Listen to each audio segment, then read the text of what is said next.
Hello everyone, good evening. तो कल हमने डिस्कस किया था parasitic causes of plant disease के बारे में, और आज हम डिस्कस करने वाले हैं, सेम टॉपिक को कंटिन्यू करने वाले हैं। कल हमने बात कर ली थी फंगस के बारे में, और हमने बात की थी बैक्टीरिया के बारे में, और बैक्टीरिया की रिप्रोडक्शन वाला पार्ट अभी हमारा रहता है, उसको आज हम डिस्कस करेंगे। इसके अलावा हमने बात की थी कल कुछ एपिडेमिक्स के बारे में, तो थोड़ा सा जो इम्पोर्टेंट पॉइंट्स थे उनको सम अप कर देती हूँ रिकैप में, और उसके बाद में हम लोग डिस्कस करने वाले हैं आगे फर्दर बैक्टीरिया क्या होता है, वायरस क्या होता है, स्पायरोप्लाज्मा क्या होता है, फाइटोप्लाज्मा क्या होता है, मॉलिक्यूल्स क्या होते हैं। ये सारी चीजें आज के सेशन में हम लोग सीखने वाले हैं।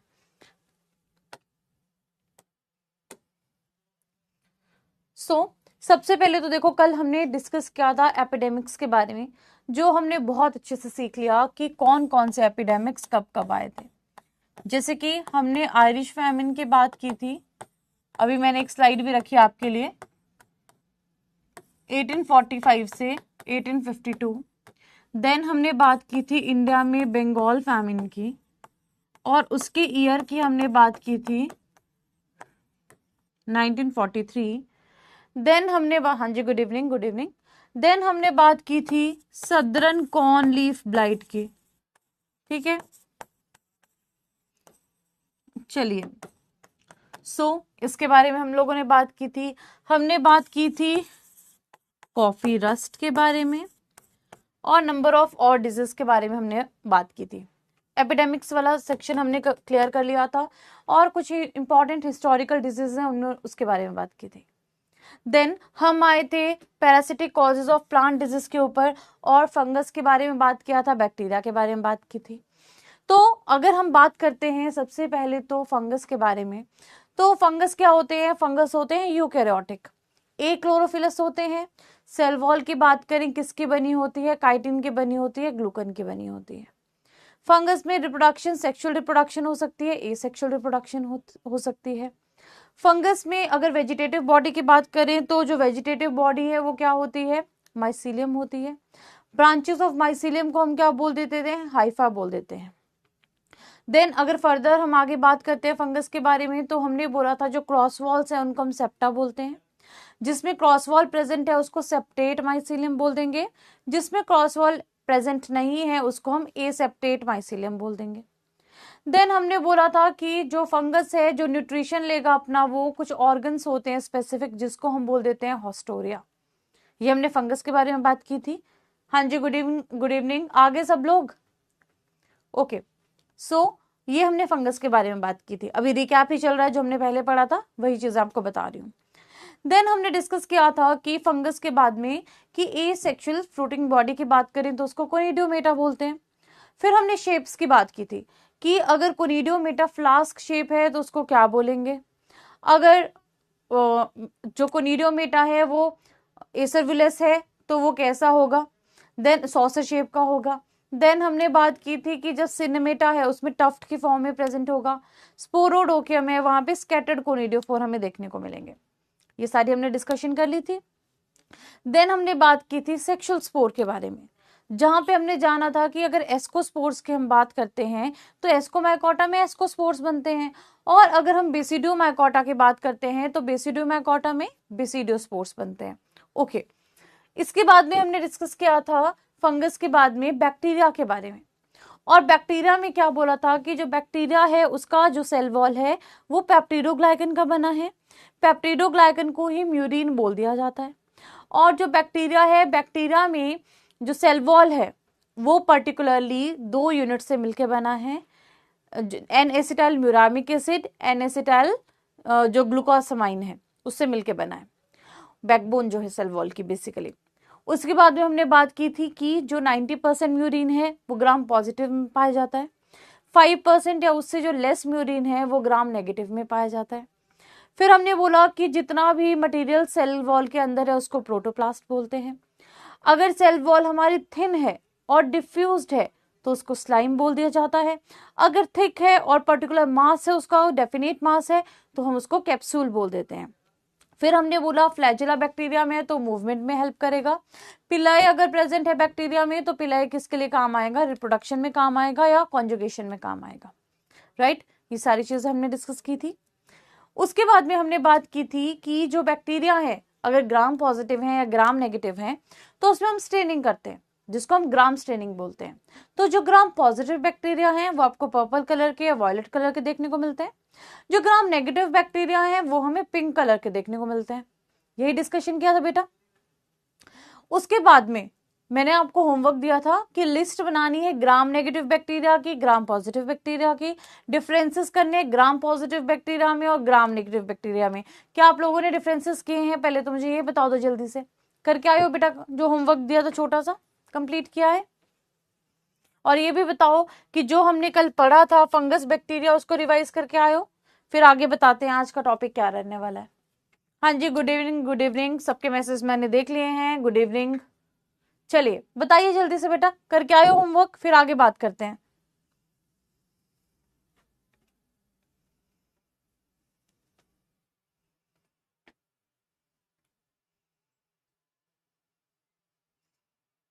श्रद्धा का तो मैसेज आ गया कि यस मैम करके आए हैं। बाकी लोग, शुभम किया है बेटा होमवर्क, रोशनी, त्याग, क्यों टाइम नहीं मिल रहा है क्या आपको? है दीपिका, क्या हो गया? रीजन क्या है? देखो मैं रोज बोलती हूँ कि होमवर्क करके आओ, असाइनमेंट्स करो, और मैं हमेशा बोलती हूँ वो आपके कॉन्सेप्ट्स को क्लियर करेगा, और वो मैं आपको एग्जाम पॉइंट ऑफ व्यू से ही दे रही हूँ। ये मैंने आपको पहले ही बताया कि असाइनमेंट्स वैसे नहीं है कि 5 नंबर की असाइनमेंट, 10 नंबर की असाइनमेंट, नहीं, ये एग्जामिनेशन पॉइंट ऑफ व्यू से इंपॉर्टेंट असाइनमेंट्स हैं। और मैं बिन मतलब कि आपको पता है कोई भी असाइनमेंट ऐसी नहीं दे रही हूँ जिसमें आपका टाइम वेस्ट हो। सारी असाइनमेंट्स में आपको जितने भी एग्जाम्स हैं उनके पॉइंट ऑफ व्यू से दे रही हूँ। हाँ जी, किया है बाकियों ने? बाकी लोग भी आंसर करो। देखो यहाँ पे जब तक आप बोलोगे नहीं ना, मुझे पता नहीं चलेगा। आप कैमरा की उस तरफ हो, मैं कैमरा की इस तरफ हूँ। एक जो हमारा वे ऑफ मीडियम या हम बोल सकते हैं बात करने का जो तरीका है वो या तो चैट है, या तो चैट पे जब बीच में मैं आपसे पूछती हूँ उस टाइम पे रिएक्शन दे दिया करो, है ना? तभी मुझे समझ में आएगा ना, क्योंकि आप उस तरफ हो मैं इस तरफ हूँ। जब तक हमारे बीच में कम्युनिकेशन नहीं रहेगा, इंटरेक्शन नहीं रहेगा, तब तक मुझे भी समझ नहीं आएंगी चीजें कि आप कर पा रहे हो या नहीं कर पा रहे हो। आप बोलोगे हाँ तो मैं समझ जाऊंगी, हाँ जी समझ आ रहा है। आप बोलोगे ना तो मैं रिपीट कर दूंगी। ऐसे हो सकता है ना। तो तभी मैं बोलती हूँ जब मैं पूछती हूँ तब बात कर लिया करो, बाकी टाइम आप पढ़ते रहो। एटलीस्ट मुझे पता तो चले कि आप प्रोग्रेस कितना कर रहे हो। ओके चलो कोई बात नहीं, अगर तबीयत खराब थी, फीवर था, जो भी था, अपना ध्यान रखिए पहले तो। और जब आप थोड़े से रिकवर हो जाएंगे, प्रॉपर अपने फ्लूइड्स वगैरह लेते रहिए, जब थोड़े से रिकवर हो जाएंगे तो ये असाइनमेंट भी कर लेना ही जरूरी है, ठीक है? बाकी बच्चे, बाकी लोगों ने किया असाइनमेंट? जिनके आंसर्स आ गए उनका तो सही है, बाकी लोगों ने नहीं किया, एक का तो आ गया नो, है ना? मैम खुद पता लगाते रहे किसने नो रिएक्ट किया, मैंने तो कर दिया नो।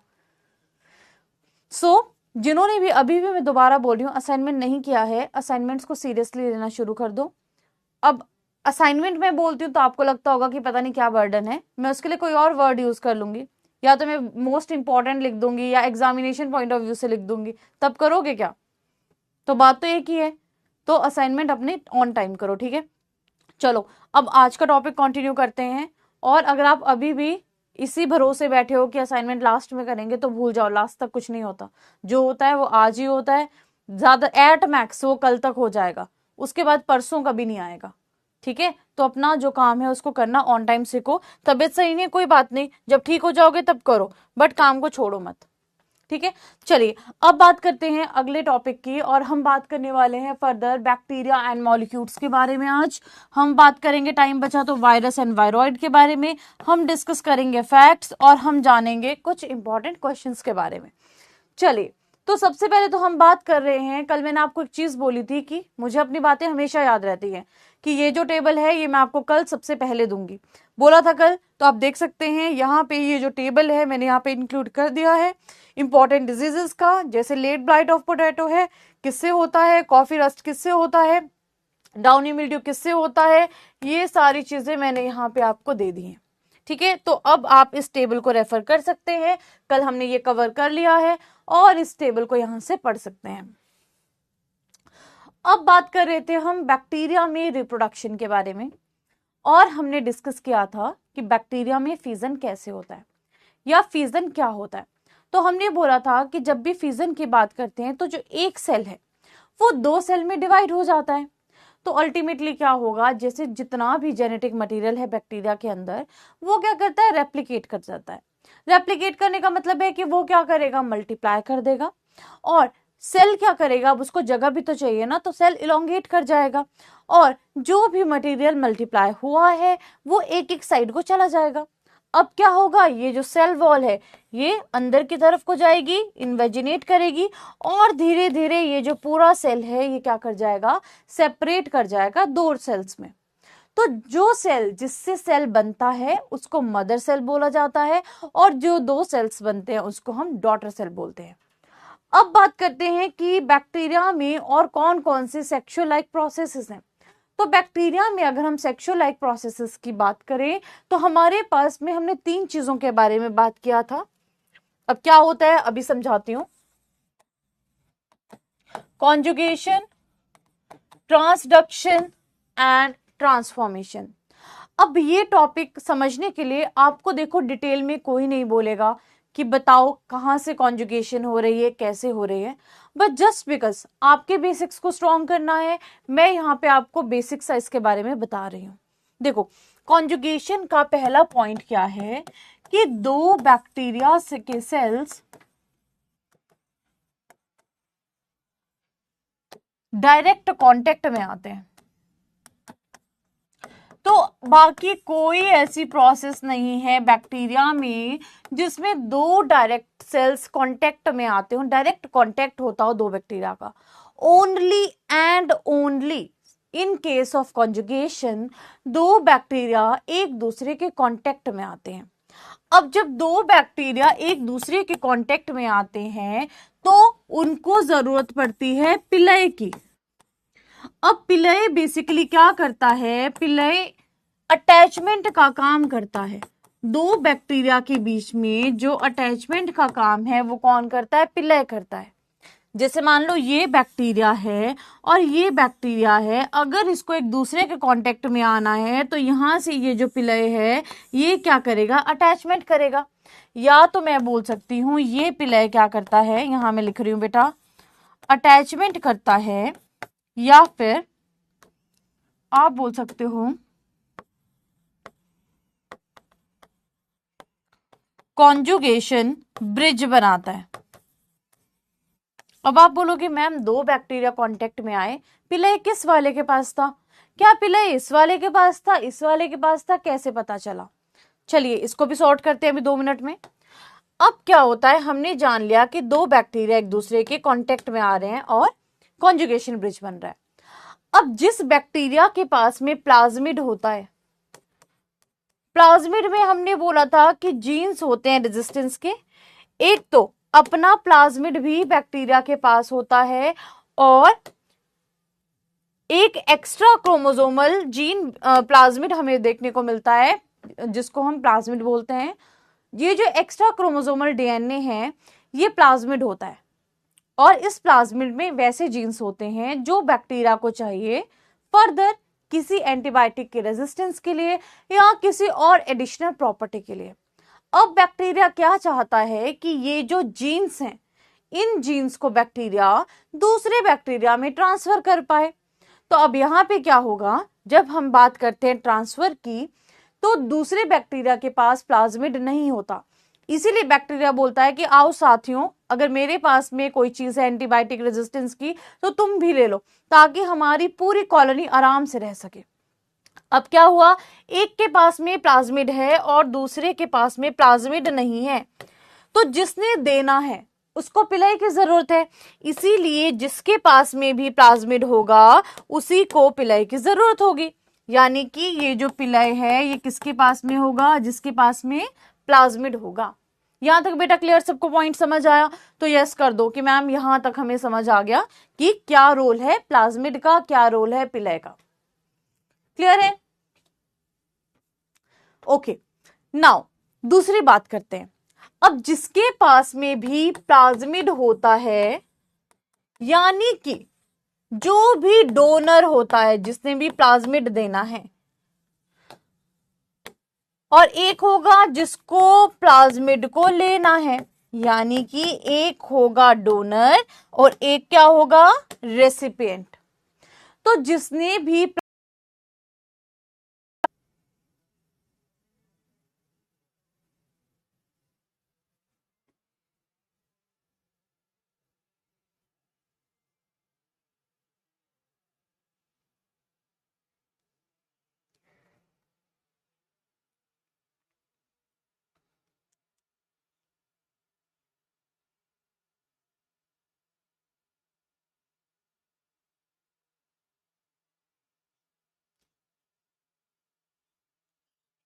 ओके, सो सबको अब आवाज आ रही है मेरी?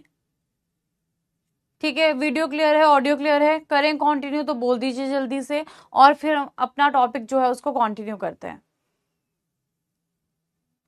ठीक है, जल्दी से बता दो कि यस मैम सब कुछ क्लियर है, अब कंटिन्यू करते हैं।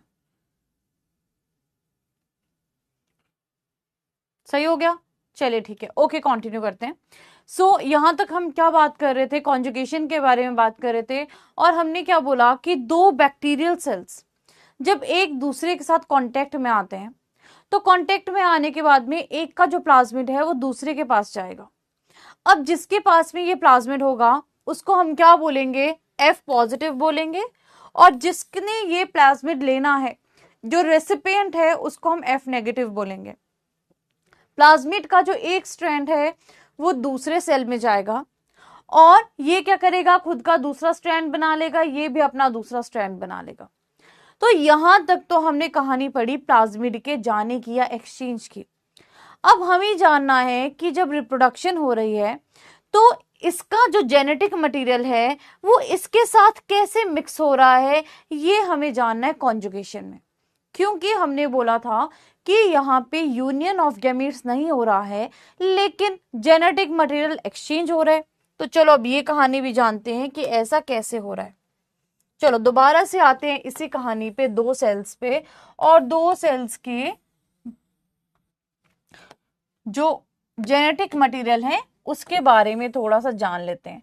तो ये मान लो कि F पॉजिटिव वाले का प्लाज्मिड और ये है, और दूसरा मान लो, इसका कलर थोड़ा अलग लेना पड़ेगा हमें, येलो ले लेते हैं इसका जेनेटिक मटेरियल।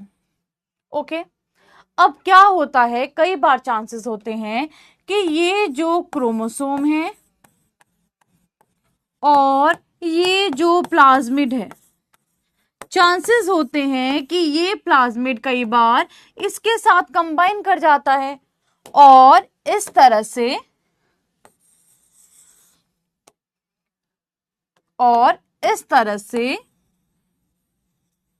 मिक्स हो जाता है।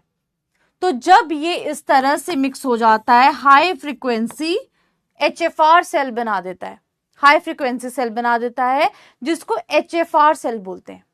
तो यानी कि इसकी टेंडेंसी ये है कि कई बार हो सकता है ये इसके साथ भी मिक्स हो जाए।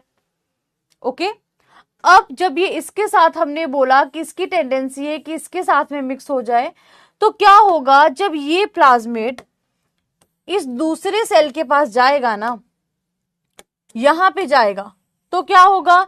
ये जो प्लाज्मिड जब यहां पे जाने लगा, तो साथ में जो दूसरा बैक्टीरिया है उसका जेनेटिक मटेरियल भी यहां आ जाएगा, और चांसेस हैं कि ये जो जेनेटिक मटेरियल है ये इसके साथ में कंबाइन कर जाए इस तरह से।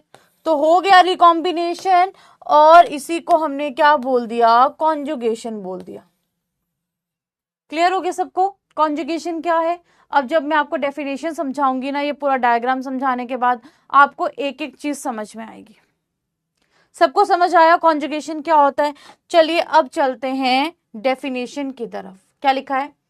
Conjugation occurs when two compatible bacteria come into contact and part of chromosomal or non-chromosomal genetic material of one is transferred to another and incorporated into the genome of later through conjugal zygote formation, breakage and union। क्या बोला? आप ध्यान से सुनना कि conjugation होता है जब दो कंपैटिबल बैक्टीरिया एक दूसरे के कांटेक्ट में आते हैं, ठीक है, आगे एक दूसरे के कांटेक्ट में, एंड पार्ट ऑफ क्रोमोसोमल या नॉन क्रोमोसोमल जेनेटिक मटेरियल। कि क्रोमोसोमल जेनेटिक मटेरियल ये chromosome and plasmid, non chromosomal genetic material ये क्या करता है? एक से दूसरे की तरफ को ट्रांसफर हो जाता है और दूसरे के जीनोम में ऐड हो जाता है या इनकॉर्पोरेट हो जाता है। लिखा है ना यहाँ पे कि पार्ट ऑफ क्रोमोसोमल और non chromosomal genetic material of one is transfer to the other and incorporated into the genome of later, कि जो दूसरे के जीनोम में चला जाएगा। कैसे? कॉन्जुगल जाइगोट फॉर्मेशन से। जाइगोट फॉर्मेशन होने का मतलब है कि रिकॉम्बिनेशन हो रहा है, और चीजें कुछ टूट रही हैं, ब्रेकेज हो रही है, कई जगह पे हमें यूनियन देखने को मिल रही है, इसी को क्या बोलते हैं, कॉन्जुगेशन बोलते हैं। हमें क्लियर हो गया यहाँ तक। अब एक बच्चा पूछ रहा है मैम प्लाज्मिड का ही जाना क्यों जरूरी है? अभी तो समझाया कि प्लाज्मिड में कुछ जीन्स हैं, वो बोलेगा मैं एंटीबायोटिक के रेजिस्टेंस हूं, मेरे आसपास के साथी भी रेजिस्टेंट होने चाहिए, तो वो देगा प्लाज्मिड को, क्योंकि प्लाज्मिड में जीन्स है रेजिस्टेंस के, ठीक है। इसीलिए प्लाज्मिड का एक सेल से दूसरे सेल में जाना जरूरी है, क्योंकि बैक्टीरिया खुद प्लाज्मिड को दूसरे सेल को देना चाहता है कि मैं तो बच रहा हूं, तुम भी बचो, राइट। तो ये समझ आ गया सबको कॉन्जुगेशन क्या होता है, क्लियर है। नाउ अब आगे हम बात करते हैं, फोटो देखिए, प्लाज्मिड, एफ प्लाज्मिड सबको समझ आ गया कि जिसमें प्लाज्मिड होगा वो एफ पॉजिटिव होगा, ये क्रोमोसोम बताया है। देन क्या हुआ, ये जो प्लाज्मिड का एक स्ट्रैंड है ये दूसरे के पास चला गया, क्लियर, और दूसरे को भी एफ पॉजिटिव सेल बना दिया। जो हमने अभी बात की थी ना कि देखो दो सेल्स थे, एक प्लाज्मिड था, प्लाज्मिड का एक स्ट्रैंड दूसरे सेल में गया और दूसरा सेल भी एफ पॉजिटिव बन गया। दूसरे केस में क्या हुआ, ये जो प्लाज्मिड है और ये जो क्रोमोसोम है कई बार यही एक दूसरे के साथ मिक्स हो गए, तो यहाँ पे HFR सेल बन गया।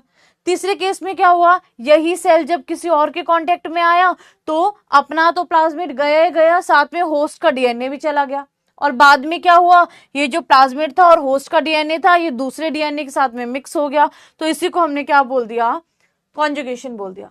आपसे कोई नहीं पूछेगा डिटेल में कि कौन कहां जा रहा है, कैसे हो रहा है, जस्ट बिकॉज ये डेफिनेशन आपको क्लियर करनी थी, इसीलिए पूरी प्रोसेस को समझाना पड़ा ताकि आपको कंफ्यूजन ना रहे, रट्टाफिकेशन ना करो डेफिनेशन में। अब समझ आ गया क्या डेफिनेशन है सबको। चलिए नाउ नेक्स्ट इज ट्रांसडक्शन। तो ट्रांसडक्शन क्या होता है, जब भी जेनेटिक मटेरियल एक बैक्टीरिया से दूसरे बैक्टीरिया तक जाएगा, लेकिन जाएगा कैसे, वायरस पार्टिकल्स के थ्रू। तो वायरस पार्टिकल जिनको हम फाजिस बोल देते हैं, तो जब भी कोई वायरस बैक्टीरिया पे अटैक करता है तो उसको बोला जाता है बैक्टीरियोफाज। बैक्टीरियोफाज क्या होता है, जब भी कोई वायरस अटैक्स बैक्टीरिया तो उसको हम क्या बोलते हैं, बैक्टीरियोफाज। अब आप बच्चों ने सुना होगा कि जब भी हम बात करते हैं गंगा के पानी की, सुनते हो आप कि गंगा का पानी बहुत शुद्ध होता है, वहां पे कभी कीड़े नहीं पड़ते, आपने नीचे सुनी होगी। तो एक one of the scientific reason मैंने कहीं पे ये पढ़ा था कि बैक्टीरियोफाजिस का जो प्रेजेंस है, यानी कि वहां कुछ ऐसे वायरसेस हैं जो बैक्टीरिया को खा जाते हैं, जिसकी वजह से वो पानी हमेशा साफ रहता है, वन ऑफ द रीजन। बाकी भी रीजन बहुत सारे होंगे, पर एक रीजन जो मैंने पढ़ा था। तो इसीलिए यहाँ पे अगर हम यहाँ पे बात करें फाजिस की, तो क्या होता है, वायरस जो बैक्टीरिया पे अटैक करेगा। अब आपको पता है वायरस के पास में अपना कुछ भी नहीं है, ना उसके पास में अपना रेप्लिकेशन का सामान है, ना प्रोटीन सिंथेसिस की मशीनरी है, कुछ भी नहीं है। तो क्या होता है कि जैसे हमारे पास में एक बैक्टीरिया है, बैक्टीरिया के अंदर कुछ उसकी मशीनरी होगी। अब वायरस क्या करेगा, उसमें जाएगा, उसके जेनेटिक मटेरियल को तोड़ेगा, मशीनरी को यूज करेगा, अपना प्रोटीन कोट बनाएगा और बाहर आ जाएगा। कई बार क्या होगा, उसी प्रोटीन कोट में जो बैक्टीरिया का जेनेटिक मटेरियल है वो भी बाहर आ जाएगा। अब यही फाज पार्टिकल जब दूसरे बैक्टीरिया के पास जाएगा तो जो पहले वाले बैक्टीरिया का जेनेटिक मटेरियल था वो भी दूसरे बैक्टीरिया तक पहुंच गया। अब जेनेटिक मटेरियल दोनों में रिकॉम्बिनेशन हो गया, लेकिन किससे हुआ, थ्रू द हेल्प ऑफ फाज और वायरस पार्टिकल। इसी को बोला जाता है ट्रांसडक्शन। और ट्रांसडक्शन के बारे में जिंडर एंड लेडरबर्ग ने बताया था 1952 में साल्मोनेला में। तो देखते हैं फोटो कैसी है, क्या है। देखो सबसे पहले ये है बैक्टीरिया का सेल, सबसे पहले है बैक्टीरिया का सेल, यहां पे है बैक्टीरिया का DNA। अब क्या हुआ, वायरस पार्टिकल ने यहां एंट्री कर ली। अब वायरस क्या करेगा, बैक्टीरिया के DNA को तोड़ दिया, देख रहे हो ब्लू कलर में, और रेड कलर में है वायरस। बैक्टीरिया के DNA को तोड़ दिया और अपना रेप्लिकेशन कर दिया। अब जब बाहर आना था, इसने आना था, ये जो हमारे पास में वायरस पार्टिकल्स है ना, इन्होंने बाहर आना था। गलती से क्या हुआ, ये जो ब्लू वाले, ये जो हमारे पास बैक्टीरिया का DNA था, ये भी बाहर आ गया। अब जब ये बाहर आया, दोबारा इन्होंने किसी होस्ट को पे अटैक किया और जब ये अंदर गया तो ये जो ब्लू वाला डीएनए था ये भी किसी और बैक्टीरिया के अंदर चला गया और यहाँ पे उसके डीएनए पे जाके डिकम्बाइन हो गया। इसको हमने क्या बोल दिया? ट्रांसडक्शन बोल दिया। तो आपसे कोई पूछे ट्रांसडक्शन में किसका रोल होता है? फास्ट पार्टिकल्स का। फास्ट पार्टिकल मतलब कि वायरस के पार्टिकल्स। कहाँ पे है? सामने है। क्लियर? बोलिए, समझ आया? क्लियर है बच्चों? बताओ ना, समझ आ गया यहां तक? कॉन्जुगेशन, ट्रांसडक्शन, क्लियर है सबको?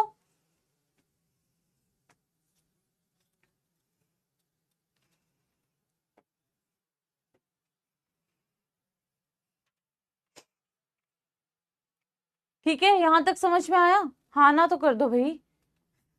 क्लियर है यहां तक? चलिए, नाउ अब हम बात करेंगे ट्रांसफॉर्मेशन के बारे में। ट्रांसफॉर्मेशन में क्या होता है? जैसे मान लो कोई बैक्टीरिया है, उसके कल्चर में उसके आसपास दूसरे बैक्टीरिया के कुछ फ्रेगमेंट्स पड़े, तो ये क्या करेगा? जो उसके काम के जो भी रीजन उसके काम का है उसको अपने डीएनए में मिक्स कर लेगा, अपने क्रोमोसोम में मिक्स कर लेगा, इंटीग्रेट कर लेगा। इसी को हमने क्या बोल दिया? ट्रांसफॉर्मेशन बोल दिया। जैसे आप यहाँ पे देख सकते हो डेफिनेशन में क्या दिया है?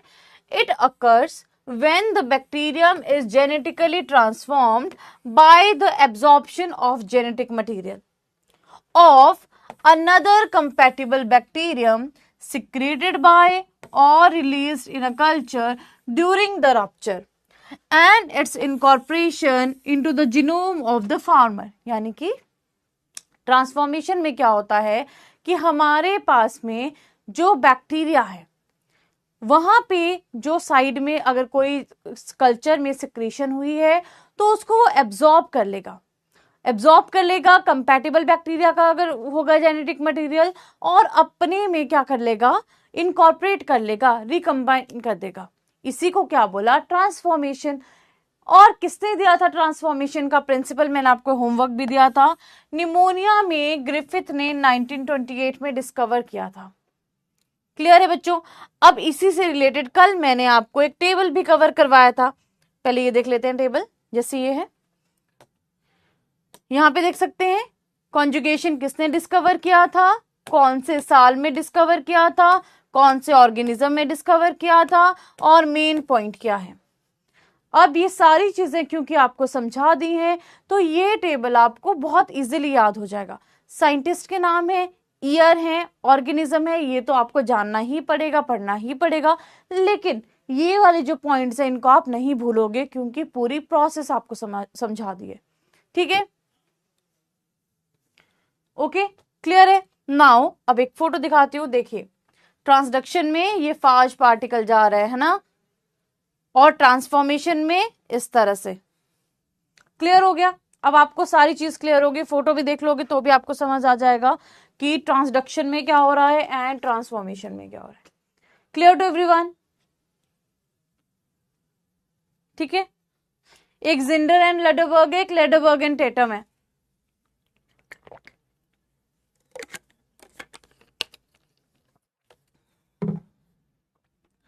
चलिए,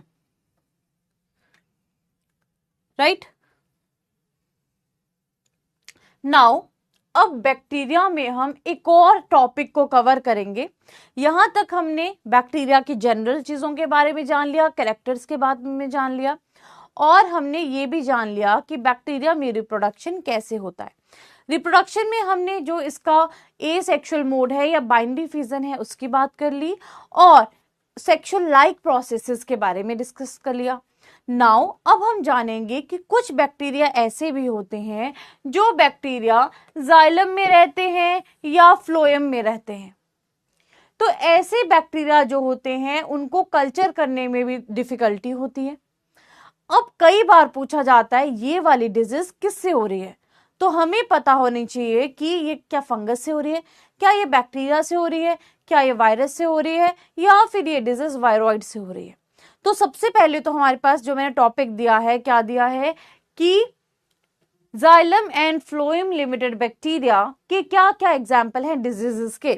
तो एग्जाम्पल्स उन डिजीज के जहां पे जो बैक्टीरिया है वो जाइलम वेसल्स में रहता है, और यहां लिखा है बेटा फास्टिडियस बैक्टीरिया। फास्टिडियस का मतलब होता है जिनको आर्टिफिशियल मीडिया पे ग्रो करना डिफिकल्ट है। या जिसको कल्चर करना डिफिकल्ट है। कल्चर करना डिफिकल्ट का मतलब है जिनको आर्टिफिशियल मीडिया पे ग्रो करना डिफिकल्ट है।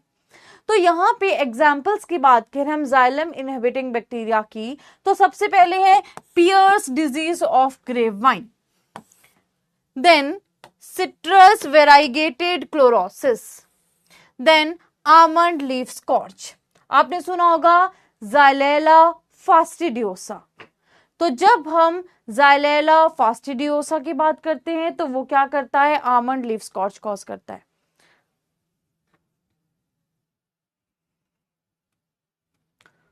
ठीक है, ओके, कोई बात नहीं, जो बच्चा एक डाउट पूछ रहा है मैं बताती हूँ। Next, examples of phloem inhibiting bacteria, यानी कि ऐसे बैक्टीरिया जो फ्लोएम में रहते हैं। तो फ्लोएम में जो बैक्टीरिया होते हैं वो कौन कौन से हैं आपके, देखो जो डिजीज कॉज करते हैं, club leaf of clover, citrus में greening, yellow vine disease of watermelon, bunchy top of papaya. अब देखो बंची टॉप ऑफ बनाना बोला तो वो कौन कॉज करता है, वायरस। अगर पपाया में बंची टॉप की बात करें तो जो बैक्टीरिया फ्लोएम में रहता है वो bunchy top of papaya cause करता है। अब आते हैं, अच्छा ये हमने जान लिया, अब आते हैं उस पॉइंट पे जहां पे एक बच्चा बोल रहा है कि मैम इतने नाम है, मैम इतना नाम है, कौन कहाँ हो रही निकल जा रहा है दिमाग से कि कैसे सबको क्लियर करें। ओके चलो अभी ये भी बताती हूँ। अच्छा ये स्लाइड सबने देख ली, पहले ये बताओ, ये देख लिया जाइलम इनहिबिटिंग बैक्टीरिया कौन कौन से हैं और फ्लोएम इनहिबिटिंग बैक्टीरिया कौन कौन से हैं, ये सबको क्लियर हो गया। चलिए अब बात करते हैं। तो देखो अभी तक जो हम पढ़ रहे हैं मैंने कुछ डिजीजेस बताई, उसके कॉजल ऑर्गेनिज्म बताए, डायरेक्ट टेबल्स दिए, आपको सिर्फ वहां से डिजीज उस कब आई थी कहाँ आई थी वही पढ़ना है। अब जब हम बैक्टीरिया का सेक्शन कवर कर रहे हैं, बैक्टीरिया के सेक्शन में मैं आपको साइड बाय साइड जो डिजीज जाइलम से हो रही है वो भी बता रही हूँ, जो जाइलम में रह रहे हैं बैक्टीरिया, जो फ्लोएम में रह रहे हैं वो भी बता रही हूँ। वायरसेस के केस में भी जो वायरल डिजीजेस है उसके वेक्टर भी आपको एक एक वेक्टर खुद दूंगी, आप खुद देखोगे।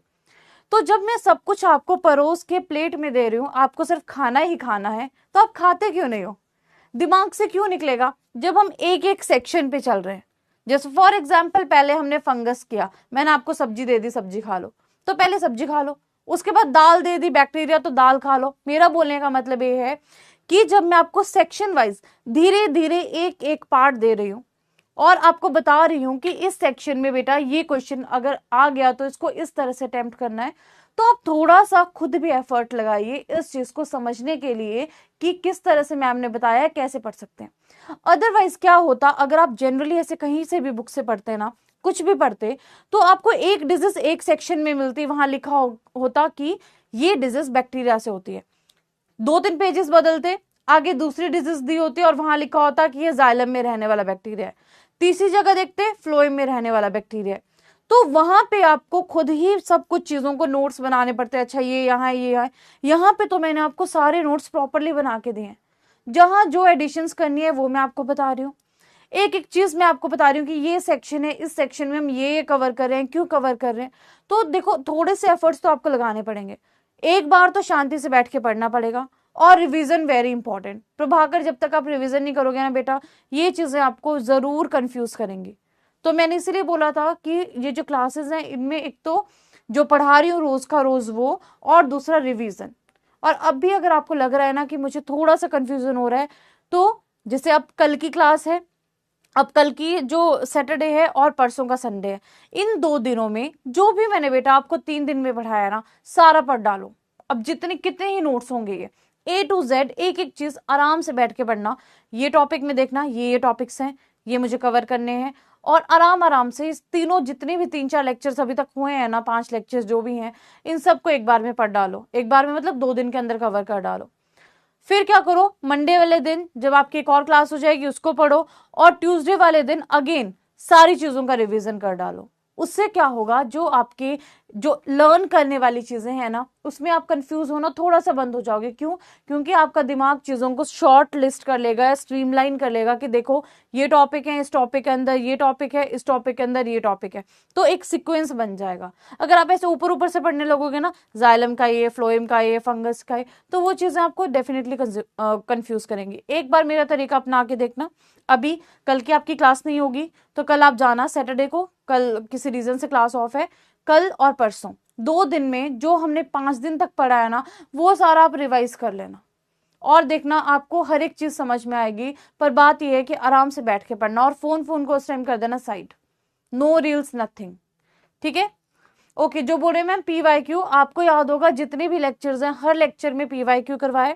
जब ये वाला टॉपिक भी करवा रही थी, जहां पे PYQ आता है वहां पे मैं आपको बताती हूँ कि ये प्रीवियस ईयर में क्वेश्चन आए, क्योंकि ये वाला जो मैक्सिमम पार्ट है ना, यहाँ पे आप देखोगे कि इस पार्ट में जो PYQ डायरेक्ट के चांसेस हैं थोड़े से कम रहते हैं, इनडायरेक्ट कुछ ना कुछ पूछ लेता है। तो मैं उस तरीके से आपको बता देती हूँ, जहां पे भी अदरवाइज PYQ आ रहा है वहीं पे मैं प्रीवियस ईयर क्वेश्चन आपको बता रही हूँ, साइड बाय साइड बता रही हूँ, ठीक है?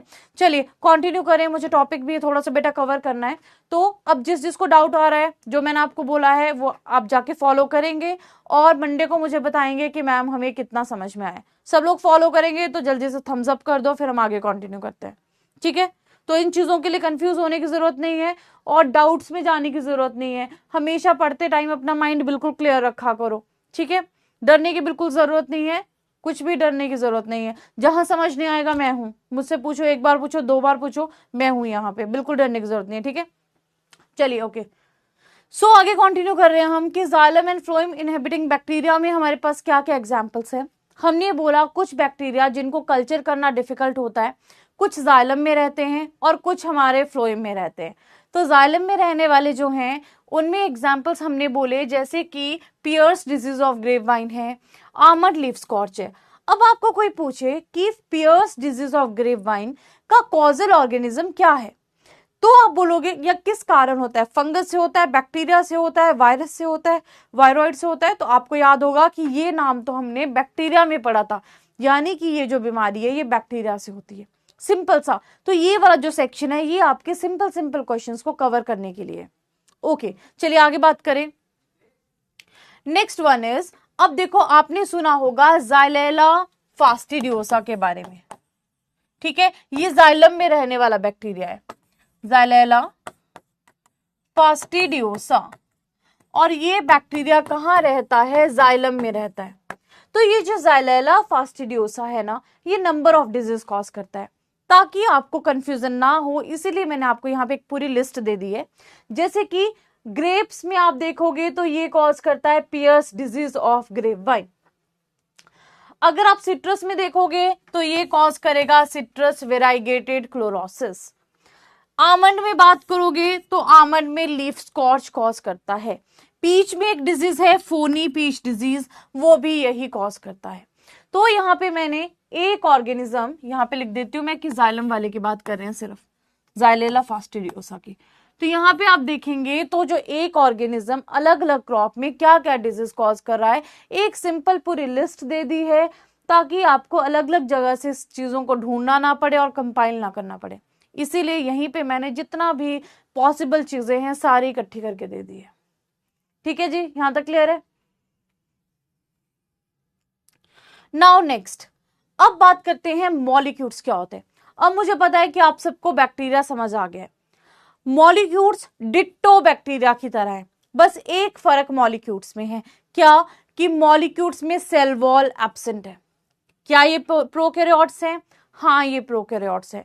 क्या इनमें डीएनए पाया जाता है? हाँ, इनमें डीएनए पाया जाता है। क्या इनमें 70s राइबोसोम्स हैं? हाँ, इनमें 70s राइबोसोम्स हैं। क्या इनमें सेल मेम्ब्रेन है? हाँ, इनमें सेल मेम्ब्रेन है। क्या इनमें सेल वॉल है? नहीं, इनमें सिर्फ और सिर्फ सेल वॉल नहीं है, इसीलिए वॉललेस लिखा है। That means cell wall is absent और cell wall is not present in case of molecules. अब ये जो मॉलिक्यूल्स होते हैं ये फ्लोएम में रहते हैं। फ्लोएम में भी सीव ट्यूब एलिमेंट्स। तो मॉलिक्यूल्स कहां रहते हैं? फ्लोएम में। आपने देखा होगा फ्लोएम के अलग अलग पार्ट्स होते हैं। तो फ्लोएम में भी जो सीव ट्यूब एलिमेंट्स हैं वहां पे मॉलिक्यूल्स पाए जाते हैं। अब अगर ये फ्लोएम में रहते हैं तो अपने आप से आगे कैसे जाएंगे, इनको जरूरत होती है वेक्टर की। तो जो मॉलिक्यूल्स हैं इनके केस में जो वेक्टर्स हैं वो लीफ हॉपर्स हो गए, प्लांट हॉपर्स हो गए। ओके, सो मॉलिक्यूल्स के केस में मोस्ट ऑफ द टाइम्स आप वेक्टर देखेंगे, लीफ हॉपर है, प्लांट हॉपर है। तो यहां पे हमें क्लियर हो गया कि मॉलिक्यूल्स क्या है, वॉललेस प्रोकैरियोट्स हैं, सिंगल सेल्ड ऑर्गेनिजम्स हैं, और जेनेटिक मटेरियल क्या है, डीएनए है। सेल मेम्ब्रेन है, यहां लिख देती हूं ताकि आप कंफ्यूज ना हो जाएं। सेल मेम्ब्रेन है लेकिन सेल वॉल नहीं है। कहां रहते हैं, फ्लोएम में सीव ट्यूब एलिमेंट्स में रहते हैं। वेक्टर कौन है, लीफ हॉपर्स हैं, प्लांट हॉपर्स हैं। अब मॉलिक्यूल्स होते हैं दो टाइप के, one is spiroplasma, second is phytoplasma. अब आप हमेशा कंफ्यूज होते होंगे, स्पाइरोप्लाज्मा क्या है, फाइटोप्लाज्मा क्या है। देखो, स्पाइरोप्लाज्मा क्या होते हैं, जिनको हम कल्चर कर सकते हैं।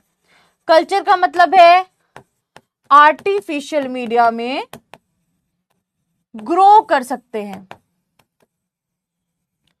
और अगर मैं फाइटोप्लाज्मा की बात करूं, फाइटोप्लाज्मा को हम कल्चर नहीं कर सकते और इनको हम आर्टिफिशियल मीडिया पे भी ग्रो नहीं कर पाए हैं। तो अगर हम इसको कल्चर नहीं कर सकते हैं, ये जो हमारा फाइटोप्लाज्मा है, तो हम इसकी प्रॉपर्टीज को भी नहीं जान पाएंगे कि कैसा है, क्या करता है।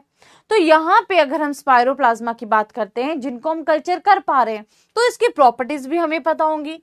तो ये जो स्पाइरोप्लाज्मा है ये एग लाइक कॉलोनीज बनाता है, fried egg like. Fried egg देखे होंगे सबने ना, तो फ्राइड एग की तरह आर्टिफिशियल मीडिया पे हमें इसकी कॉलोनीज देखने को मिलती हैं, राइट। तो यहाँ पे हमें फ्राइड एग लाइक कॉलोनीज देखने को मिलती हैं। फाइटोप्लाज्मा की बात करें तो फाइटोप्लाज्मा को हम कल्चर नहीं कर पाए। कई बार आप देखते होंगे, आपने नाम सुना होगा कैंडिडेटस लिब्रोबैक्टर, सुना है ऐसा। कैंडिडेटस का मतलब क्या होता है, इस बारे में बात करते हैं। कैंडिडेटस का मतलब होता है कि हमें जिसकी सारी चीजें पता नहीं है उसको हम टेम्परेरी नाम दे देते हैं कैंडिडेटस करके।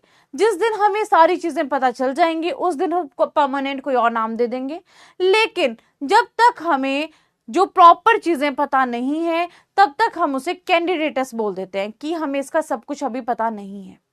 तो यहाँ पे हमने डिस्कस किया कि फाइटोप्लाज्मा क्या होता है और स्पाइरोप्लाज्मा क्या होता है।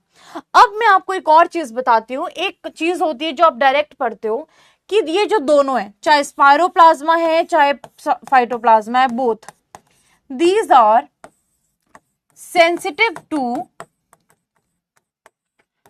टेट्रासाइक्लिन एंड रेजिस्टेंट टू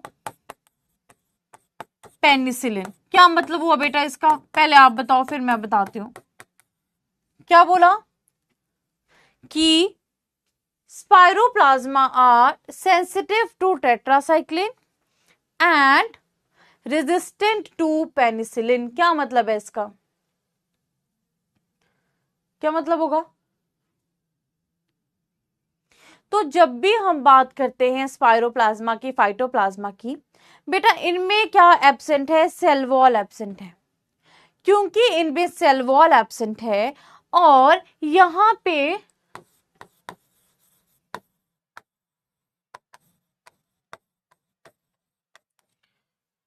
जो पेनिसिलिन है वो सेल वॉल पे ही एक्ट करता है।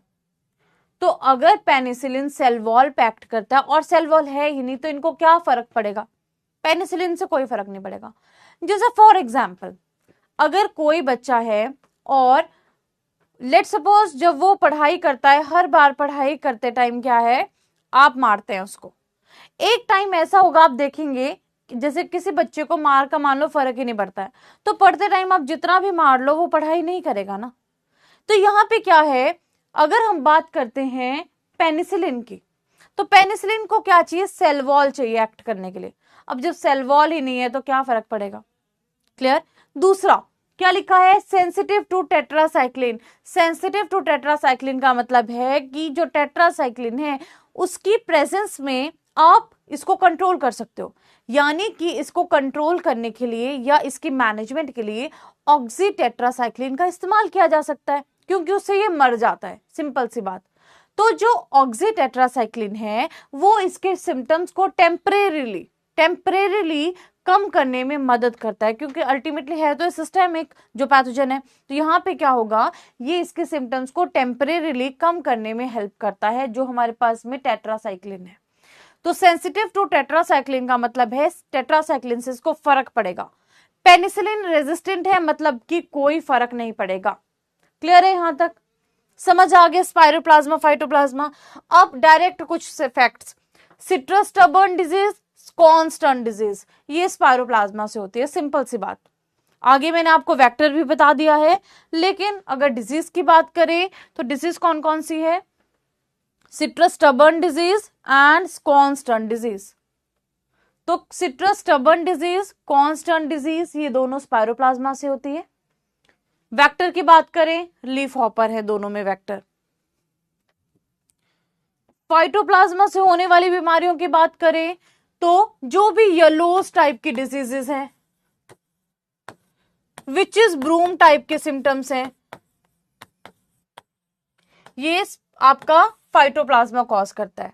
जैसे aster yellows, peach X disease, coconut lethal yellowing, elm yellows, sugarcane grassy shoot. अब देखो, राइस में जब आप ग्रासी स्टंट डिजीज की बात करते हैं वो वायरस से होती है। यहां पे जब आप ग्रासी शूट की बात करेंगे शुगर केन में, वो फाइटोप्लाज्मा से होता है। Sesame phyllody, little leaf of brinjal. अब जब आप बाकी क्रॉप्स में लिटिल लीफ डिजीज की बात करोगे वो जिंक से होता है। ग्रेप्स में बात करोगे, ब्रिंजल में बात करोगे तो जो लिटिल लीफ डिजीज है वो फाइटोप्लाज्मा के कारण होती है। इसीलिए एक पूरी लिस्ट दे दी गई है ताकि आपको पता हो कि कौन कौन सी ऐसी डिजीज हैं जो फाइटोप्लाज्मा से होती हैं। और इस लिस्ट से आपको क्लियरली पता चल रहा है कि कौन सी डिजीज किससे होती है। तो अगर एग्जाम में इसमें से कुछ भी पूछा जाए, किसी भी एग्जाम में, कि बताओ ये वाली डिसीज किससे होती है, क्या ये फंगस से होती है, क्या बैक्टीरिया से होती है, फाइटोप्लाज्मा से आती है, या वायरोइड वायरस किससे होती है, तो आपको पता रहेगा, ये लिस्ट याद आएगी कि हाँ जी हमने पढ़ा था ये वाली जो पर्टिकुलर डिजीज है ये फाइटोप्लाज्मा से होती है। तो अगेन एक ही स्लाइड में जितनी भी इंपॉर्टेंट डिजीज हैं वो अलग से जो है वो दे दी। बैक्टीरिया की बात करोगे, फंगल की बात करोगे, नंबर ऑफ डिजीजेस हैं। एक स्लाइड में मैं देती भी जाऊंगी तो भी आपको मुश्किल हो जाएगा कि यार कौन कौन सी याद रखें। और जब पढ़ते भी हैं तो पता चल जाता है ऑटोमेटिकली, धीरे धीरे पढ़ते पढ़ते, कि कौन सा जीनस फंगस है, कौन सा बैक्टीरिया है। अब जो थोड़ी सी डिजीजेस हैं सिलेक्टेड ऑर्गेनिजम्स की, वो तो हम याद कर सकते हैं ना। तो यहाँ पे ये जो सिलेक्टेड हमारे पास डिजीजेस है, इसकी हमने एक लिस्ट बना ली कि एटलीस्ट इनको तो हम ध्यान में रख सकते हैं। ठीक है, क्लियर है यहां तक? चलिए यहां तक सबको समझ में आया।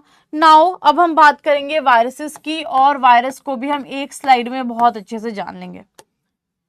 चलिए पहले आप बताएंगे मुझे और उसके बाद में मैं आपको बताऊंगी। ठीक है, अच्छा क्या बोल रहे हैं मैम, इसके मैनेजमेंट में क्या क्या यूज करते हैं? बेटा अभी बताया फाइटोप्लाज्मा के मैनेजमेंट में ऑक्सी टेट्रासाइक्लिन का इस्तेमाल किया जाता है।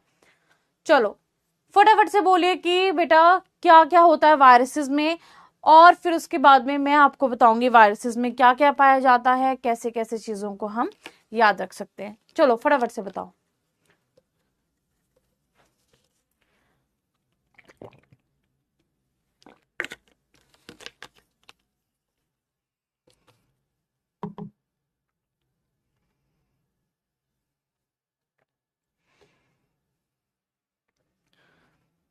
हाँ जी बताइए बताइए। अच्छा पता है वायरसेस क्या होते हैं? यस नो तो कर दो, कुछ तो बता दो। हाँ मैम पता है, हाँ मैम पता नहीं, कुछ तो बता दो।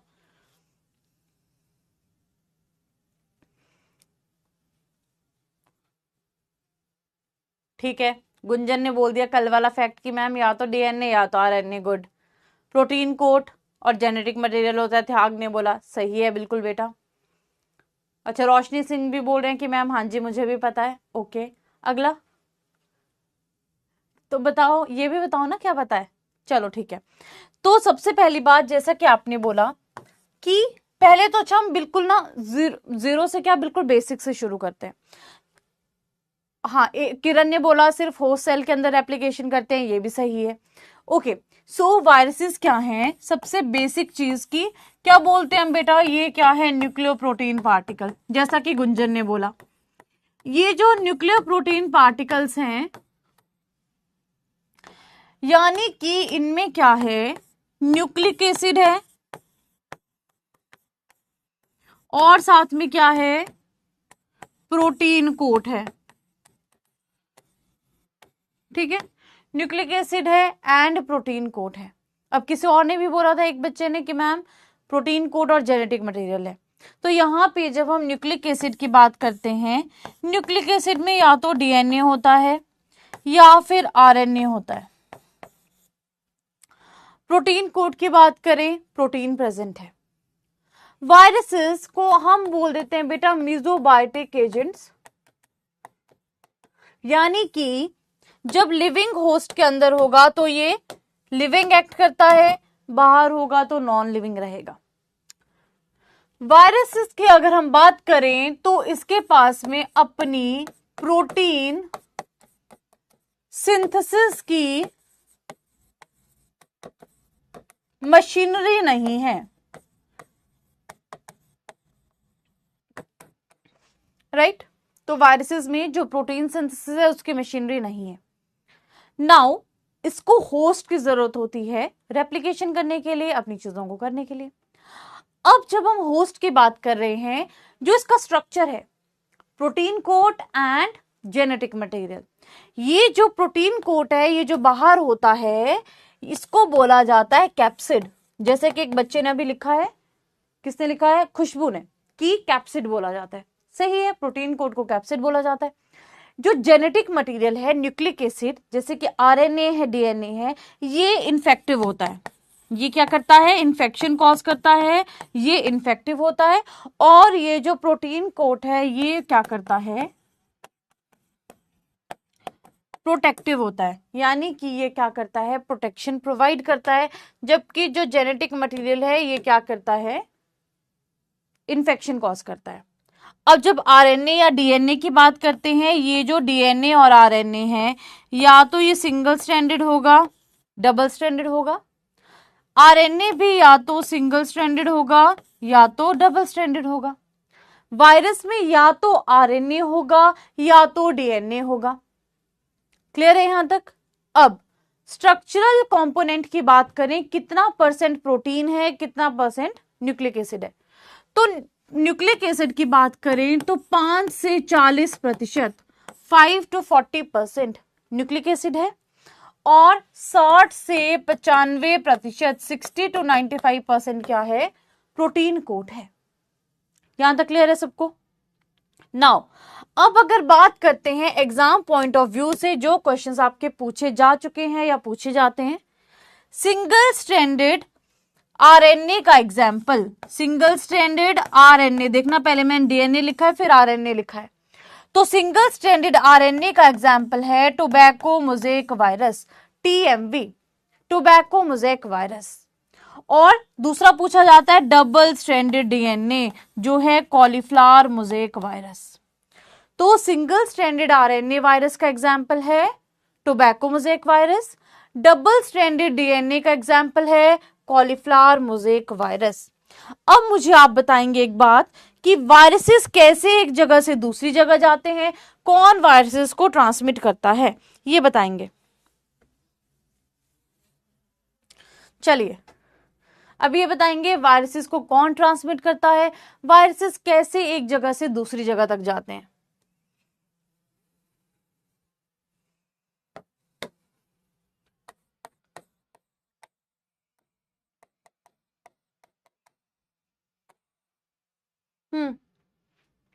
अच्छा चलिए, वायरसेस जो हैं, कई बार होता है जैसे इन्फेक्टेड हमारे पास में क्रॉप है या वेजिटेटिव प्रोपेगेशन है, ट्यूबर है, तो इसके थ्रू क्या होता है, जो वायरसेस हैं वो ट्रांसमिट होते हैं, जैसे ट्यूबर्स हो गए, वेजिटेटिव प्रोपेगेशन हो गया, है ना, इसके थ्रू वायरस ट्रांसमिट होता है। दूसरी अगर हम बात करते हैं ट्रांसमिशन की, तो वायरसेस में सबसे, जैसे कई बार क्या होता है, जो वायरसेस होते हैं कई बार पॉलन के थ्रू ट्रांसमिट होते हैं, कई बार आप देखोगे सीड के थ्रू ट्रांसमिट होते हैं, कई बार आप देखोगे इंसेक्ट्स के थ्रू ट्रांसमिट होते हैं। तो नंबर ऑफ रीजंस है जिससे वायरस ट्रांसमिट होता है। बट अगर मैं बात करूं सबसे मेन हमारे पास, अगर वेक्टर की बात करें, तो जो इंसेक्ट है, जैसे सौम्या ने बोला मैम वेक्टर्स राइट, जो इंसेक्ट्स हैं मेनली इंसेक्ट्स के थ्रू वायरस ट्रांसमिट होते हैं। अब इंसेक्ट्स में भी मैं बात करूं, क्यों इंसेक्ट्स एफिशिएंट वेक्टर्स है, क्योंकि जो वायरस होता है वो सैप में होता है, प्लांट सैप में। अब जो वेक्टर्स हैं जो डायरेक्टली क्या कर रहे हैं, सैप को ले रहे हैं, जैसे आपने सुना होगा ऐसे वायरसेस जो जैसे मान लो ऐसे वेक्टर्स या इंसेक्ट्स जो क्या करते हैं, जिनमें piercing and sucking type of mouth parts होते हैं, वो क्या करते हैं, सैप के ऊपर जाते हैं और सैप से क्या करते हैं, वायरसेस को डायरेक्ट ले लेते हैं। तो यानी कि जिनके piercing and sucking type of mouth parts हैं,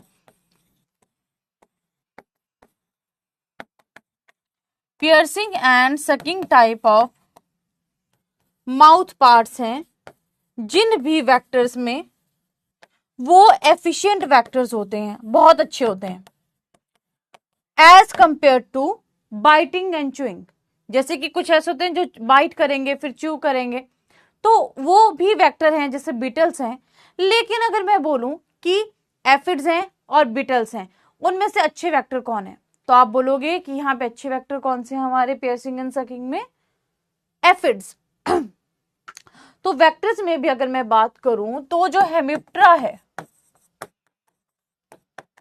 ये मैक्सिमम वायरसेस को ट्रांसमिट करता है, मैक्सिमम वायरसेस को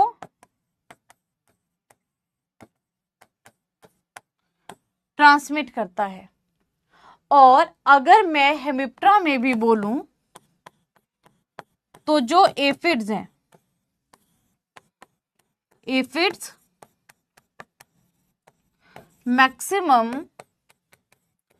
वायरसेस को ट्रांसमिट करते हैं, ठीक है, मैक्सिमम वायरसेस को एफिड्स ट्रांसमिट करते हैं। क्लियर है यहां तक, राइट? बेटा हनी भी किसने बता दिया आपको कौन से वायरस को ट्रांसमिट करता है। चलिए अब थोड़ी सी थ्योरी देख रहे हैं। क्या लिखा है, virus is a nucleo protein particle. सही बोला भाई कि वायरस क्या है, न्यूक्लियो प्रोटीन पार्टिकल है। क्रिस्टलाइजेशन आपको पता है स्टेनले ने की थी, क्रिस्टलाइजेशन हो सकती है प्रोटीन की, और जब ये होस्ट टिश्यू के अंदर रहता है तो ये ऑब्लिगेट पैरासाइट एक्ट करता है। सही है कि जब भी होस्ट टिश्यू के अंदर होगा तो ऑब्लिगेट पैरासाइट एक्ट करेगा, और ये क्या करेगा, होस्ट का जो प्रोटीन सिंथेसिंग मशीनरी है उसको ये यूज करेगा और अपनी प्रोटीन्स बनाएगा, अपने जेनेटिक मटेरियल को रेप्लिकेट करेगा। तो यहां तक जो भी इसने बोला सब सही है, ठीक है। नाउ अब बात करते हैं कि जेनेटिक मटेरियल क्या है, आरएनए या फिर डीएनए, यही तो हमने पढ़ा। प्रोटीन कोड क्या है, capsid, right. Complete virus particle को बोलते हैं विरियन। न्यूक्लिक एसिड में 5 से 40% बनाता है वायरस का स्ट्रक्चरल कॉम्पोजिशन, और जो प्रोटीन है वो 60 से 95% बनाता है वायरस कॉम्पोजिशन। यानी कि ये जितने भी पॉइंट्स यहाँ पे दिए हैं ये सारे अभी के अभी हमने सारे डिस्कस किए, राइट? यहां तक सही है। नाउ अब ये जो वायरस वाला पार्ट है इसमें वेक्टर्स बहुत इंपॉर्टेंट है। एक लिस्ट मैंने आपको स्टार्टिंग में अभी ही दे दी गई है, ताकि जब आप धीरे धीरे रोज पढ़ते रहेंगे तो आप वेक्टर्स को आराम से कवर कर सकते हैं, लास्ट तक एग्जाम से पहले तक रिवीजन कर सकते हैं, मल्टीपल रिवीजन्स। इसीलिए ये जो लिस्ट है यहाँ भी दे दी है, शॉर्ट नोट्स में भी मैंने डाल दी है, सो दैट आप इस लिस्ट को पढ़ें और इन नोट्स को रिवाइज करें। अब क्या क्या हमने लिखा है थोड़ा सा देख लेते हैं। बाकी आपने भी क्या करना है, जब आप इस लिस्ट को पढ़ेंगे या देखेंगे एक बार क्रॉस चेक जरूर कर लेना है ना, कि किसका वेक्टर कौन है। चलिए यहाँ पे देख लेते हैं। देखो, टुंगरो डिसीज ग्रीन लीफ हॉपर से होती है ट्रांसमिट। तो जो ग्रीन लीफ हॉपर है उसका नाम है नेफोटेटिक्स वायरसेंस। तो टुंगरो डिजीज जो है ग्रीन लीफ हॉपर से ट्रांसमिट होती है, वेक्टर का नाम है नेफोटेटिक्स वायरसेंस। ग्रासी शूट ऑफ राइस, अब राइस में जो ग्रासी शूट है वो ब्राउन प्लांट हॉपर से ट्रांसमिट होता है, लेकिन आपको याद रखना है शुगर केन में जब ग्रासी शूट डिजीज की बात करेंगे तो वहां पे वेक्टर है एफिड। ओके, तो राइस में जो ग्रासी शूट है वो किससे होता है बेटा, वो होता है ब्राउन प्लांट हॉपर से। और अगर आप शुगर केन में यही डिजीज की बात करोगे तो वो होता है एफिड से। तो ऐसी चीजों को रिलेट किया करो। स्ट्रीक मोजेक ऑफ व्हीट है, sterility mosaic of pigeon pea है। Streak mosaic of wheat, sterility mosaic of pigeon pea, ये दोनों आपके माइट से होते हैं। ठीक है, अगला मेज में स्ट्रीक मोजेक है, ये हम पढ़ेंगे भी। तो ये लीफ हॉपर से ट्रांसमिट होता है। Grassy shoot of sugar cane, अब देखो ग्रासी शूट ऑफ राइस ये वायरस से होता है, grassy shoot of sugar cane ये फाइटोप्लाज्मा से होता है। तो इसका वेक्टर कौन है, एफिड है। तो यहाँ पे वायरस और वेक्टर्स दिए हैं, पर वेक्टर्स हैं इसलिए मैं इन जनरल सब डाल दिए हैं, लेकिन जहां पे भी फाइटोप्लाज्मा है वहां पे मेंशन कर दिया है ये फाइटोप्लाज्मा है, ये फाइटोप्लाज्मा है, ये फाइटोप्लाज्मा है। ठीक है, तो ये सारी चीजें मैंने साथ में दे दी है।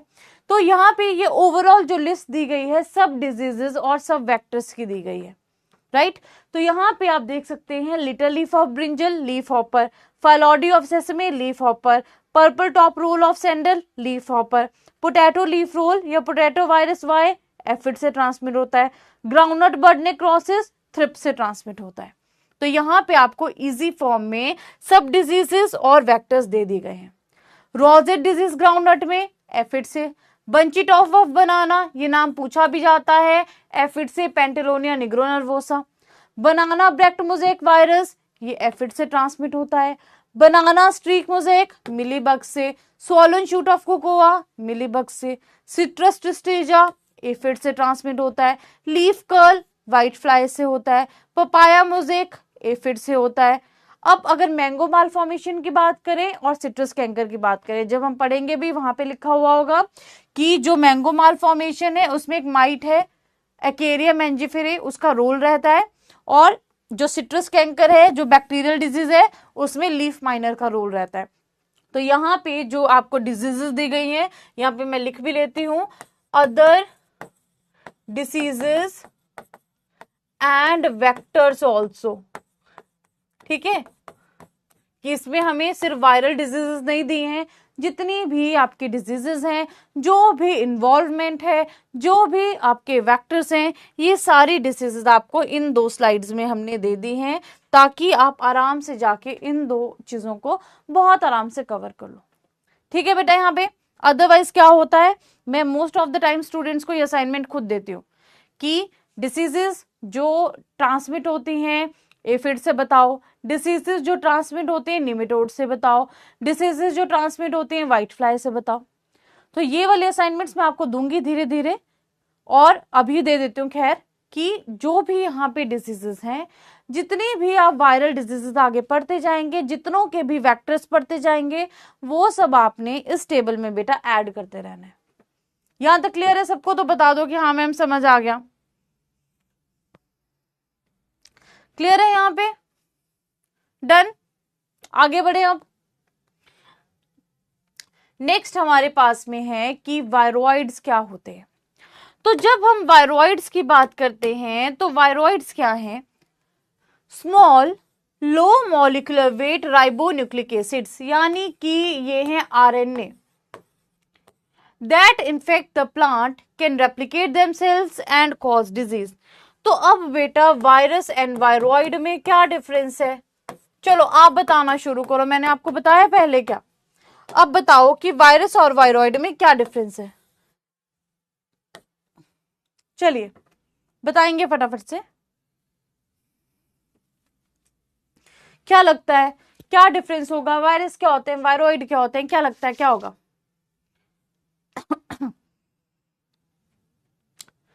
क्या होगा बेटा डिफरेंस वायरस और वायरॉइड में?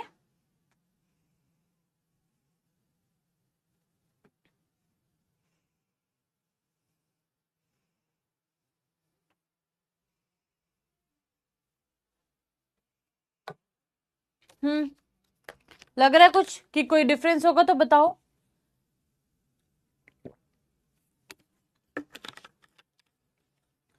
ठीक है, त्याग ने बोला, खुशबू पाटिल ने बोला कि ma'am protein coat is absent. सही है, बढ़िया है। बाकी लोग भी बताओ क्या क्या पता है बेटा आपको। चलो तो फर्स्ट पॉइंट लिख देते हैं, जैसा आपने बोला protein coat is present, protein coat is absent, यानी कि ये कैसे होते हैं, नेकेड होते हैं। चलिए ठीक है, पहला पॉइंट। दूसरा, सौम्या पांडे ने भी सेम ही बोला। चलिए, श्रद्धा ने बोला मैम न्यूक्लिक एसिड आरएनए। ठीक है, तो यहाँ पे वायरॉइड में या तो डीएनए होगा या तो आरएनए होगा। वायरॉइड में सिर्फ आरएनए होगा, वायरस में या तो आरएनए या तो डीएनए, वायरस में या तो आरएनए या तो डीएनए, वायरॉइड में सिर्फ आरएनए। वायरस में या तो सिंगल स्ट्रैंडेड होगा या तो डबल स्ट्रैंडेड होगा, चाहे आरएनए है चाहे डीएनए है। यहां पे सिर्फ और सिर्फ सिंगल स्ट्रैंडेड आरएनए प्रेजेंट होगा वायरॉइड में। वायरस में या तो सिंगल स्ट्रैंडेड आरएनए या तो double stranded RNA, single stranded DNA या डबल स्ट्रैंडेड डीएनए। यहाँ पे केवल और केवल आपको सिंगल स्ट्रैंडेड आरएनए देखने को मिलेगा। वायरस आपने देखा होगा ह्यूमन, एनिमल, प्लांट, इन सबको इन्फेक्ट करते हैं। जो वायरसेस हैं ह्यूमन को भी इन्फेक्ट करते हैं, एनिमल को भी इन्फेक्ट करते हैं, प्लांट्स को भी इन्फेक्ट करते हैं। और अगर वायरॉइड की हम बात करते हैं तो ये क्या करते हैं, सिर्फ और सिर्फ प्लांट्स को इन्फेक्ट करते हैं। राइट, अभी तक जो वायरॉइड्स हैं वो सिर्फ और सिर्फ प्लांट्स में रिपोर्टेड हैं कि ये इन्फेक्शन कॉज करते हैं, लेकिन वायरसेस आपको पता है सब में इन्फेक्शन कॉज करते हैं। राइट, ठीक है। नाउ वायरसेस कौन से डिजीज के लिए डिस्कवर हुए थे, ये तो आप सबको पता होना चाहिए। Tobacco mosaic disease, tobacco mosaic disease के लिए वायरसेस की डिस्कवरी हुई थी। वायरॉइड्स की डिस्कवरी कौन सी डिजीज के लिए हुई थी, potato spindle tuber disease. Potato spindle tuber disease के लिए वायरॉइड डिस्कवर हुए थे। चलिए जी, सब कुछ हमने डिस्कस कर लिया यहीं पे, क्लियर है? ओके, अब बात करते हैं वायरॉइड कौन कौन सी बीमारियां करते हैं। आपको सिर्फ डिजीज का नाम पढ़ना है, आगे मैंने पैथोजन दे दिया कि वायरॉइड का नाम क्या है, ओनली दिस सेक्शन। तो डिजीज कौन कौन सी हैं, देखो पोटैटो स्पिंडल ट्यूबर डिजीज, ये तो इंपॉर्टेंट है ही। कोकोनट कडंग कडंग, ये आपको याद रखना है कि जब लिथल येलोइंग बोलेंगे वो फाइटोप्लाज्मा से, अगर कोकोनट में कडंग कडंग बोलेंगे तो वो वायरॉइड डिजीज है। ओके, सिट्रस एक्सोकॉटिस, ये हम पढ़ेंगे आगे जाके, important. Citrus exocortis disease viroid से। बाकी एक बार पढ़ लेना जो जो लिस्ट दी है, बट ये 3 डिजीज तो आपको डेफिनेटली डेफिनेटली डेफिनेटली पता होनी चाहिए। Potato spindle tuber disease, coconut cadang cadang disease, citrus exocortis disease, ये आपको फॉर श्योर पता होनी चाहिए। बाकी नाम पढ़ लेना, ठीक है?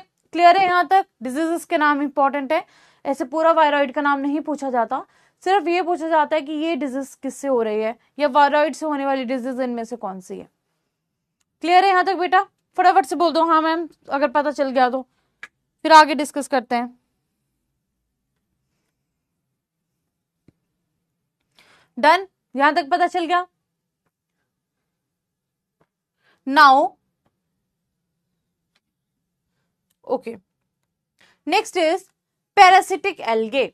अब आपको पता है जब हम पैरासिटिक एल्गे की बात करते हैं तो पैरासिटिक एल्गे क्या कॉज करता है। एल्गे की बात करें तो आपने सुनी होगी रेड रस्ट डिजीज, याद रखना। रेड रस्ट आपने बहुत सारे क्रॉप में सुना होगा, जैसे टी में, मैंगो में, गुआवा में। तो रेड रस्ट डिजीज जो होती है वो एल्गा से होती है। रेड रस्ट डिजीज किससे होती है, एल्गा से होती है, पैरासिटिक एल्गा से होती है। तो यहाँ पे जो रेड रस्ट डिजीज है वो एल्गा से होती है। इस चीज को हमेशा याद रखना, ठीक है, एल्गा से होती है। नेक्स्ट है प्लांट पैथोजेनिक पैरासाइट्स या हायर प्लांट्स, यानी कि प्लांट पैरासाइट्स जिनको हम बोल देते हैं, इन्हीं को हम बोल देते हैं पेंड्रोगैमिक प्लांट पैरासाइट्स। आपने सुना होगा या तो रूट पैरासाइट होते हैं या तो स्टेम पैरासाइट होते हैं। अब जब हम रूट पैरासाइट की बात करते हैं या स्टेम पैरासाइट की बात करते हैं, कुछ होते हैं टोटल रूट पैरासाइट्स, कुछ होते हैं पार्शियल रूट पैरासाइट्स, कुछ होते हैं टोटल स्टेम पैरासाइट्स, कुछ होते हैं पार्शियल स्टेम पैरासाइट्स। जैसे कि आप यहाँ पे देख सकते हैं पूरी स्क्रीन पे, सबसे पहले यहाँ पे एग्जाम्पल दिए गए हैं स्टेम पैरासाइट के। अब इस स्टेम पैरासाइट की अगर मैं बात करूं, टोटल पैरासाइट यानी कि टोटल स्टेम पैरासाइट कौन सा है हमारे पास में, कसकटा। इसी को बाकी और नामों से जाना जाता है, डॉडर, गोल्ड थ्रेड, हेलवाइन, हेयरवीड, डेविल हेयर या फिर लव वाइन। और ये किस किस पे आता है, फ्लैक्स पे, पोटैटो पे, क्लोवर पे, अल्फाल्फा पे, ठीक है। दूसरा पार्शियल या सेमी पैरासाइट या हेमी पैरासाइट की अगर हम बात करें, तो स्टेम पैरासाइट में अगर हम पार्शियल स्टेम पैरासाइट की बात करें तो डेंड्राथोए, जिसी को मिसल्टू बोल देते हैं तो या लोरेंथस बोल देते हैं। तो जो मिसल्टू है या लोरेंथस है, ये किस किस के ऊपर आता है, mango, citrus, rubber, Apple, guava, ठीक है। तो ये जो है आपके ये बेसिकली कुछ पैरासाइट्स हैं और उनके होस्ट प्लांट बताएं कि स्टेम पैरासाइट में भी कुछ आपके पास में टोटल स्टेम पैरासाइट होते हैं, कुछ आपके पास में पार्शियल स्टेम पैरासाइट होते हैं, और इनके जो जो होस्ट प्लांट हैं वो यहाँ पे बता दिए गए हैं कि किस किस पे ये आते हैं। क्लियर है? चलिए नाउ आगे बात करते हैं। Next one is root parasite. Root में भी बेटा टोटल रूट पैरासाइट होता है, पार्शियल रूट पैरासाइट होता है। For example total root parasite में ओरोबैंके आता है, जिसको हम ब्रूम रेप बोलते हैं या टोकरा बोलते हैं। पार्शियल जो आपका रूट पैरासाइट है उसमें स्ट्रिगा आता है, जिसको विचवीड बोलते हैं। सोरगम, मेज और शुगरकेन का इंपॉर्टेंट वीड है। तो कई बार पूछ लिया जाता है ये जो शुगरकेन है या मेज है या सोरगम है, इसका इंपॉर्टेंट वीड कौन सा है, तो आपको पता होना चाहिए स्ट्रिगा है। और आपको पता है कि जो सुसाइडल जर्मिनेशन है वो किस में होती है, स्ट्रिगा में होती है। सुसाइडल जर्मिनेशन किस में होती है, स्ट्रिगा में होती है। जैसे इसको फेक प्लांट का सिग्नल देके क्या हो जाएगा, जर्मिनेट हो जाएगा, और जब उसको कोई होस्ट आसपास नहीं मिलेगा तो ये डेथ हो जाएगी इसकी। तो वो होता है आपका यहाँ पे सुसाइडल जर्मिनेशन, जो कि स्ट्रिगा में पाया जाता है। और मेन चीज क्या है कि शुगरकेन, मेज और सोरगम का इंपॉर्टेंट वीड है ये हमें पता होना चाहिए।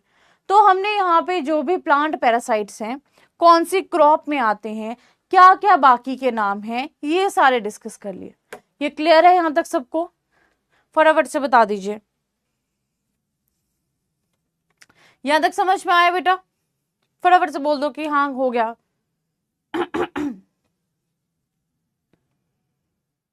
क्लियर है? चलिए, तो हमने अभी डिस्कस किए प्लांट पैरासाइट्स। अब फोटोज देख लीजिए। कसकटा का फोटो अमरबेल बोल देते हैं, लोरेंथस का फोटो, विस्कम का फोटो, स्ट्रिगा का फोटो, ठीक है।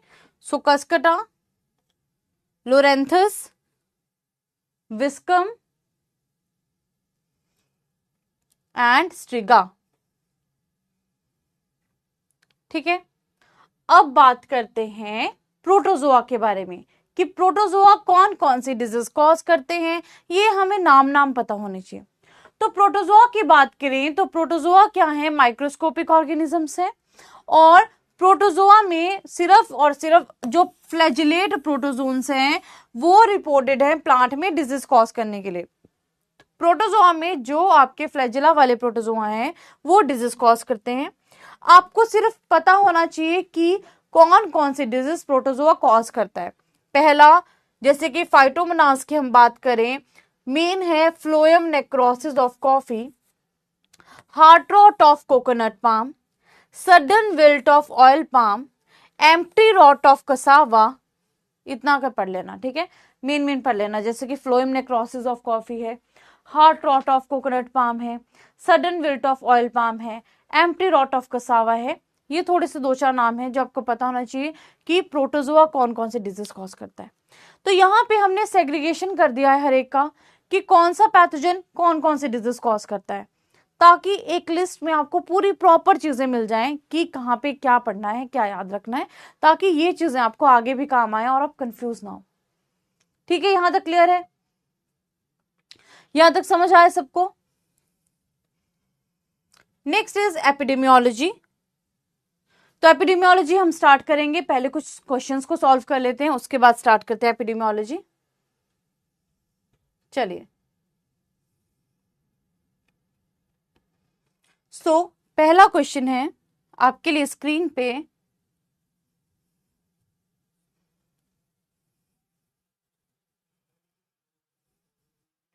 चलिए स्टार्ट कर देते हैं पोल। फर्स्ट क्वेश्चन है, tobacco mosaic virus contains, tobacco mosaic virus में क्या क्या पाया जाता है? ऑप्शन है single stranded DNA, single stranded RNA, double stranded DNA, double stranded single stranded DNA, double stranded DNA, single stranded RNA, double stranded, यहाँ RNA कर दो बेटा, यहाँ पे आरएनए कर दो। अब बताओ, एंड नन ऑफ दीज, बताइए। क्वेश्चंस तो सॉल्व कर ही सकते हैं, पढ़ा कहाँ रही हूँ, क्वेश्चंस पूछ रही हूँ, क्वेश्चंस तो बता दो कि टोबैको मोज़ेक डिजीज में क्या क्या पाया जाता है। क्या सिंगल स्ट्रैंडेड डीएनए पाया जाता है? ऑप्शन बी है single stranded RNA, option C है single stranded DNA, option D है double stranded RNA, option E है इनमें से कुछ भी नहीं, कोई भी नहीं।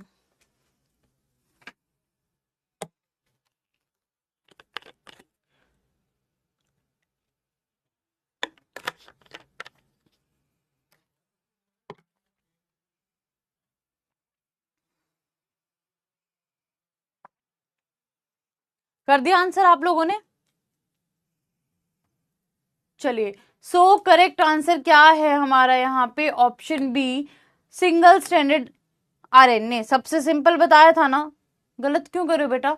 Single stranded RNA. Tobacco mosaic virus में क्या बोला था? सिंगल स्ट्रैंडेड आरएनए होता है। अगला, पाउडरी मिल्ड्यू क्या है? अब ये मैं आपको ये टॉपिक करवाना था, अभी मैंने वहां से ये क्वेश्चन है, फिर भी मैं आपको बता देती हूँ पाउडरी मिल्ड्यू क्या है। क्या ये मोनोसाइक्लिक है, क्या पॉलीसाइक्लिक है, बोथ ऑफ दीज या नन ऑफ दीज? ये तो मुझे आप बता ही देंगे। चलो, पाउडरी मिल्ड्यू क्या है? Monocyclic, polycyclic disease, both of these या नन ऑफ दीज? ये तो आपको आता ही होगा, है ना, थोड़ा बहुत तो पढ़ाई होगा आपने। चलो बताओ, फिर बताती हूँ।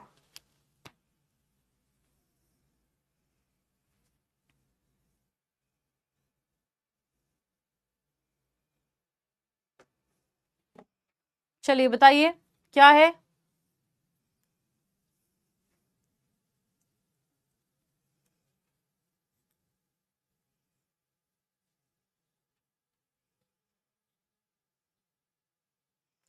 सो मोनोसाइक्लिक है, पॉलीसाइक्लिक है, बोथ ऑफ दिस है, नन ऑफ दिस है, क्या होगा बेटा?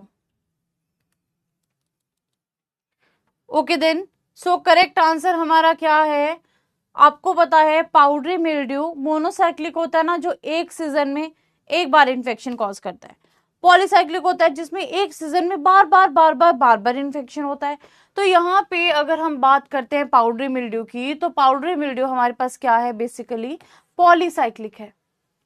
तो ऑप्शन बी जो है वो करेक्ट आंसर है। चलिए, बहुत सारे बच्चों का सही है। Okay, next one is cell wall of fungus is made up of. Fungus की जो सेल वॉल है वो किस चीज की बनी है?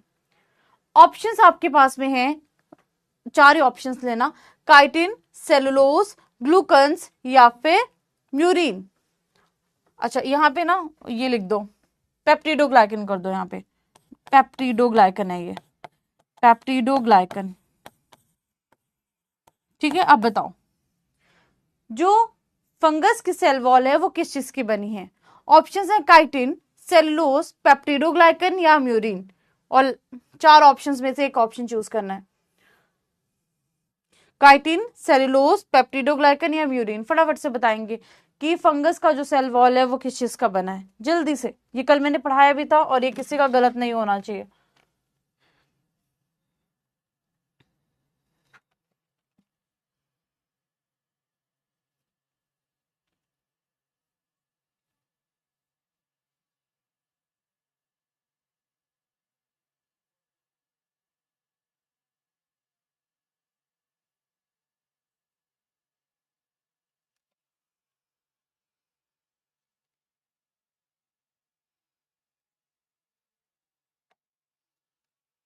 हाँ जी, क्या आंसर होगा बेटा? कर दिया आंसर सबने? सो करेक्ट आंसर है काइटिन। आपने कल ही पढ़ा था कि जो मेन चीज है दैट इज काइटिन, तो option is the right answer. Chitin जो है वो सही आंसर है, ठीक है, मेनली काइटिन होता है। चलिए नाउ अब आते हैं कुछ फैक्ट्स के ऊपर। तो फैक्ट क्या है, Rhizopus stolonifer bread mold cause करता है और soft rot of fruits and vegetables cause करता है। राइजोपस स्टोलोनिफर, जिसको हम ब्रेड मोल्ड भी बोल देते हैं, तो राइजोपस स्टोलोनिफर जिसको हम ब्रेड मोल्ड भी बोल देते हैं, ये कॉज करता है bread mould and soft rot of fruits and vegetables. दूसरा, टेफ्रीना डिफॉर्मेंस क्या कॉज करता है, peach leaf curl. Taphrina deformans ये एक फंगस है जो क्या कॉज करता है, peach leaf curl, right. Saccharomyces cerevisiae, इसको बोला जाता है ब्रेड ईस्ट।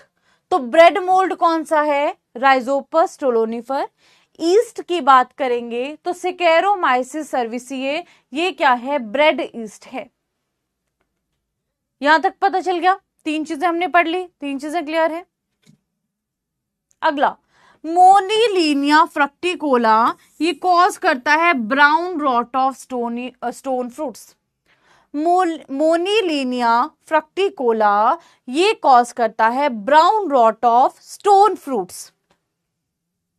अगला, स्क्लेरोटीनिया स्क्लेरोशियोरम, ये कॉज करता है व्हाइट मोल्ड या watery soft rot of vegetables.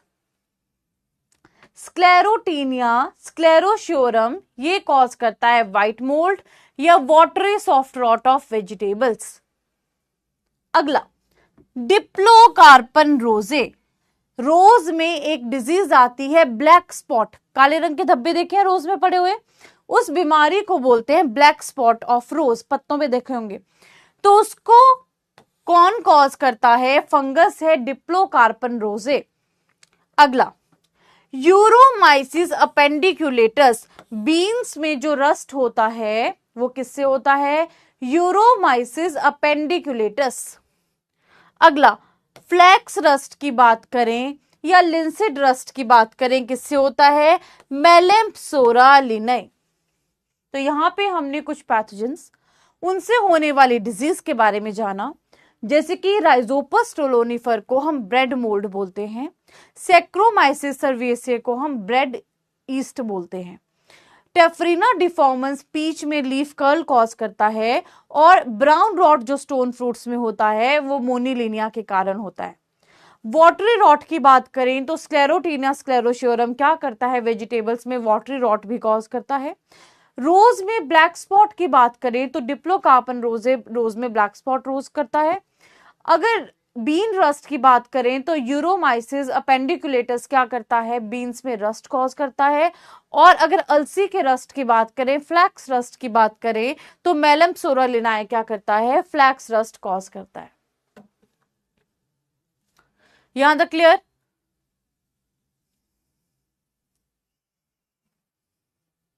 Note कर लिया यहां तक?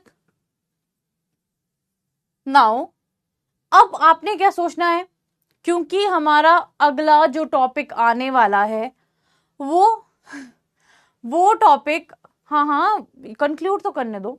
हमारा जो अगला टॉपिक आने वाला है वो टॉपिक है डिजीजेस ऑफ राइस। तो आपको ये अब सोचना है, जाके सोचना मतलब सोचने नहीं बैठे रहना, जस्ट एक थोड़ा सा थॉट देना है कि क्रॉप और उनकी क्या क्या डिजीज मैनेजमेंट होती हैं, क्या हो सकता है, और सीड ट्रीटमेंट क्यों जरूरी है, सीड्स में ट्रीटमेंट क्यों दिया जाता है, और क्रॉप्स और डिजीज क्या है उनकी, तो उनकी डिजीज का क्या मैनेजमेंट है। होमवर्क में जो आज करवाया वो सारे पैरासिटिक कॉजेस का बेसिक्स और जो डिजीजेस कॉज होती हैं या जो भी बीमारियां होती हैं उसके बारे में आप पढ़ के आएंगे, क्या क्या बीमारियां होती हैं। जो जो आज लिस्ट करवाई वो आपने आराम से रिवाइज करना है। अब आपके पास 2 दिन है आराम से। नाउ वायरस और उनके वेक्टर्स, ये तो पढ़ना ही है, ये तो रोज आपने धीरे धीरे पढ़ना है। और डिसऑर्डर्स बोले थे, तो जितने भी अभी धीरे धीरे आप अपना टारगेट बना लो कि वेंसडे तक जितने भी डिसऑर्डर्स है उन सबको आपने क्या करना है, नोट कर लेना है। वेंसडे तक जितने भी डिसऑर्डर्स हैं किसके, हॉर्टिकल्चरल क्रॉप्स के, इनको कवर कर लेना है आपने। ओके, अगर वेंसडे नहीं तो लास्ट आपका फ्राइडे या सैटरडे। ठीक है, यहां तक डिसऑर्डर्स आपने कंप्लीट कर लेने हैं, ये आपका होमवर्क है। राइट, तो इतना हमने अभी डिस्कस कर लिया, अभी जाना नहीं है। अभी एक टॉपिक है उसको मैं ऐसे बात करके डिस्कस करूंगी और डिटेल में फिर हम बाद में डिस्कस करेंगे। ओके, अच्छा जो बोल रहे हैं मैम कल की क्लास, मोस्ट प्रोबेबली कल क्लास नहीं होगी, मोस्ट प्रोबेबली मंडे को आपकी क्लास होगी। ठीक है, वैसे नहीं होगी, नहीं है वैसे कल क्लास। सो चलिए, ठीक है, अब हम बात करते हैं कि क्या क्या हमारे पास में चीजें रहती हैं एपिडेमियोलॉजी में। तो आप मुझे बताओ, क्या आपको ये बात पता है कि जब हम बात करते हैं डिसीज ट्रायंगल की, तो डिसीज ट्रायंगल होता क्या है, ये पता है किस किसी को, तो बता दीजिए। डिजीज ट्रायंगल पता है क्या होता है। अच्छा, ये पता है कि उसमें कंपोनेंट क्या क्या आते हैं, या कोई भी डिजीज अगर होनी है तो उस डिजीज को होने के लिए हमें क्या क्या चीजों का रिक्वायरमेंट रहता है, ये पता है। चलिए, मेरी क्लास तो नहीं होगी, औरों का पता नहीं बेटा, मेरी क्लास कल मोस्ट प्रोबेबली नहीं होगी। ठीक है, चलिए बताइए, क्या आपको पता है कोई डिजीज अगर होती है तो डिसीज को होने के लिए क्या क्या चीजों की जरूरत होती है, होस्ट, एनवायरमेंट और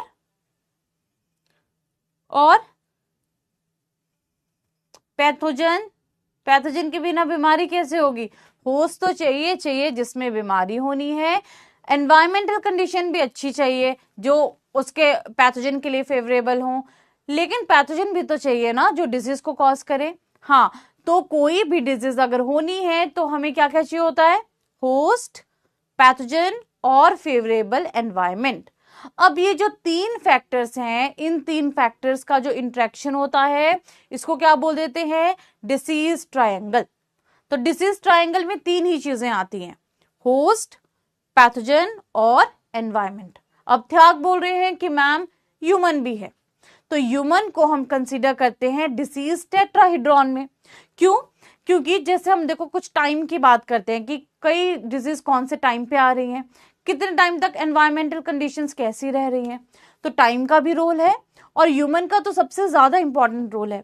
कोई क्रॉप ग्रो करनी है तो ह्यूमन डिसाइड करता है कौन सी क्रॉप ग्रो करनी है, क्या स्प्रे करना है ये भी ह्यूमन डिसाइड कर रहा है, कहाँ पे क्रॉप लगानी है ये भी ह्यूमन डिसाइड कर रहा है, कैसे लगानी है ये सारी चीजें भी ह्यूमन डिसाइड कर रहा है। यानी कि इन शॉर्ट अगर हम बोलें तो जो ह्यूमन का रोल है सबसे इंपॉर्टेंट रोल रहता है, ह्यूमन ही सारी चीजें डिसाइड करता है, कौन सी क्रॉप लग रही है, कब लग रही है, किस टाइम पे लग रही है, कौन सा सीड लगा रहे हैं, कहाँ से आ रहा है, कौन सी साइट पे लग रहा है, क्या स्प्रे करे, मतलब A to Z चीजें सब कुछ ह्यूमन के कंट्रोल में है।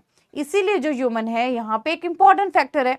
तो ह्यूमन को हम किस में डाल देते हैं, डिसीज टेट्राहेड्रॉन में डाल देते हैं। अब मुझे बताओ, जैसे होस्ट है, पैथोजन है, एनवायरमेंट है, अगर होस्ट है ही नहीं तो क्या डिसीज होगी, अगर होस्ट ही नहीं है तो तीनों में से, जैसे होस्ट है, एनवायरमेंट है, पैथोजन है, इसमें से एक भी फैक्टर अगर एब्सेंट है तो क्या डिसीज होगी, होगी या नहीं होगी, यस या नो, होगी या नहीं होगी बेटा। तो डिजीज नहीं होगी। अगर इन 3 फैक्टर में से चाहे होस्ट है, चाहे पैथोजन है, चाहे एनवायरमेंट है, अगर एक भी फैक्टर एब्सेंट है तो डिसीज नहीं होगी। तो यहाँ पे भी ऐसा होता है कि जब भी कोई भी एक फैक्टर एब्सेंट होता है तो अमाउंट ऑफ डिजीज क्या रहेगा, 0 रहेगा, यानी कि डिजीज नहीं होगी। अब जब हम एपिडेमियोलॉजी की बात करते हैं, एपिडेमियोलॉजी क्या होता है, स्टडी ऑफ एपिडेमिक्स, एपिडेमिक्स के बारे में जानना। और हमने क्या बोला था, एपिडेमिक्स क्या होता है, क्या बोला था, फटाफट से बताओ एपिडेमिक्स क्या होता है। 2-3 पॉइंट्स बताए थे ना कि ये पॉइंट्स पढ़ लिए तो यानी कि एपिडेमिक्स है। जल्दी से बताइए क्या क्या बोला था, फिर आगे बताती हूँ। क्या क्या बोला था कि क्या क्या पॉइंट्स हैं एपिडेमिक्स के, बोला था ना कि लार्ज एरिया में जब डिजीज आएगी, लार्ज पॉपुलेशन में आएगी, पीरियोडिकली आएगी, लार्ज एरिया कवर करेगी, बहुत सिवियरिटी के साथ आएगी, तो हम क्या बोल देंगे, एपिडेमिक्स बोल देंगे। तो यहाँ पे भी क्या होता है ना, होस्ट है, पैथोजन है, एनवायरमेंटल कंडीशंस है। अगर एनवायरमेंटल कंडीशंस बहुत अच्छी हैं, बहुत फेवरेबल है, तो पैथोजन को अगर अच्छी सब चीजें मिली हैं तो पैथोजन उतनी ज्यादा डिजीज कॉज करेगा, उतनी ज्यादा अपनी मल्टीप्लीकेशन करेगा, उतना ज्यादा स्प्रेड करेगा, उतनी ज्यादा डिजीज होगी, उतने ज्यादा एपिडेमिक्स आएंगे। वैसे ही अगर होस्ट है, जैसे हमने पढ़ा था ना सदर्न कॉर्न लीफ ब्लाइट, जहां पे हमने बोला था कि अगर हमारे पास में एक ही टाइप की वैरायटी लगा दी जाए तो एपिडेमिक्स आने के चांसेस और भी हो जाएंगे, मोनोकल्चर अगर कर दिया जाए। क्यों, क्योंकि अगर सेम टाइप की वैरायटी है और सेम पैथोजन अटैक कर रहा है तो वो सब क्रॉप्स को, सारी क्रॉप्स को तबाह कर देगा। तो बहुत सारी ऐसी चीजें हैं जिसपे एपिडेमियोलॉजी हमारी डिपेंड करती है, जिसपे यानी कि स्टडी ऑफ एपिडेमिक्स की जब हम बात करते हैं, डिजीज की बात करते हैं, तो बहुत सारे फैक्टर्स हैं, पर वो सारे फैक्टर्स इन्हीं के होंगे, होस्ट के फैक्टर्स, एनवायरमेंट के फैक्टर्स की अगर हम बात कर लें, या फिर हम बात कर लें पैथोजन के फैक्टर्स की, सारी चीजें हमारी इस पे डिपेंड करती हैं, इनके अलग अलग फैक्टर्स पे डिपेंड करती है कि कब डिजीज आ रही है, कैसी डिजीज आ रही है, और वो अंडर द कंट्रोल ऑफ हमारे पास में ह्यूमन के कंट्रोल में रहती है। अब जब डिजीज आती है ना, डिजीज को मैनेज करने के लिए हम कुछ माइंड सेट लेके चलते हैं कि क्या क्या हमें चाहिए, उसको हम बोलते हैं प्रिंसिपल्स। प्रिंसिपल्स का मतलब है आपने कुछ ऐसे रूल्स या आपने कुछ ऐसे सिद्धांत बना दिए हैं कि जब भी कोई डिजीज आ रही है आप कुछ पर्टिकुलर चीजों को लेके चल रहे हो कि ये चीजें हमें फॉलो करनी है। अब उन चीजों को अचीव करने के लिए जो भी आप प्रैक्टिसेस फॉलो करते हो उसको बोल दिया जाता है आपकी टैक्टिक्स, या फिर आपकी मैनेजमेंट जो आप चीजें कर रहे हो, है ना। तो जैसे कि फॉर एग्जाम्पल अगर आपने बोला है कि मेरी फील्ड में पैथोजन नहीं आना चाहिए, यानी कि मैनेजमेंट का जो प्रिंसिपल है वो एक्सक्लूजन है कि जो फील्ड है, फील्ड से बाहर ही पैथोजन रहना चाहिए, एक्सक्लूडेड ही रहना चाहिए। तो अगर हम बात करें प्रिंसिपल की कि कोई चीज एक्सक्लूडेड रहनी चाहिए, फील्ड में नहीं आनी चाहिए, दैट मीन्स उसको रोकने के लिए हम क्या क्या चीजें कर रहे हैं।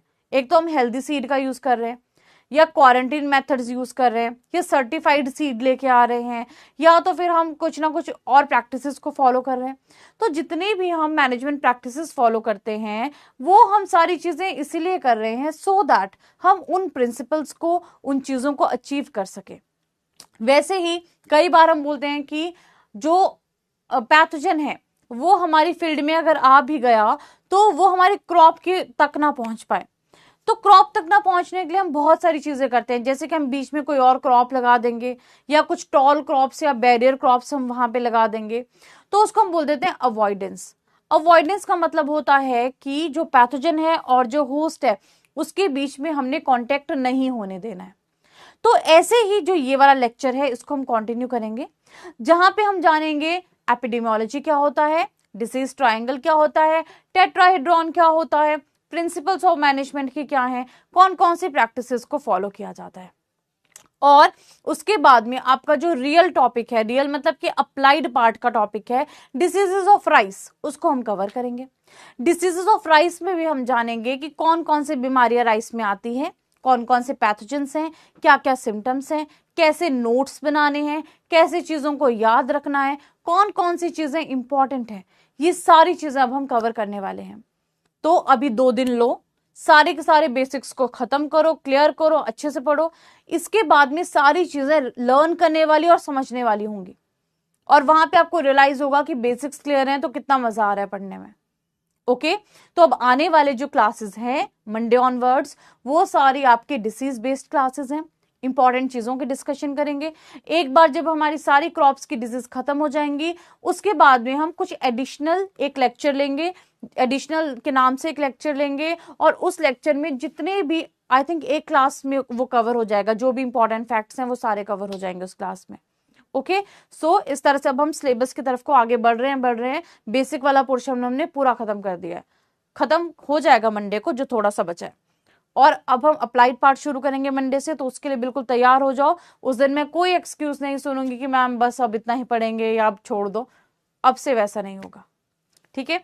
टॉपिक खत्म होगा तो टाइमली छोड़ दूंगी, नहीं खत्म होगा तो हम कवर करके ही खत्म करेंगे। ओके सो गेट रेडी, चलो thank you, have a nice day. अब जाओ आराम से पढ़िए, जो जो आपको पढ़ाया है अपने बेसिक्स को आराम से क्लियर करिए, चीजों को समझिए, लर्न करिए, प्रॉपर नोट्स बनाइए, और अब हम मंडे वाली क्लास में मिलेंगे मोस्ट प्रोबेबली, ठीक है। चलिए thank you and have a nice day.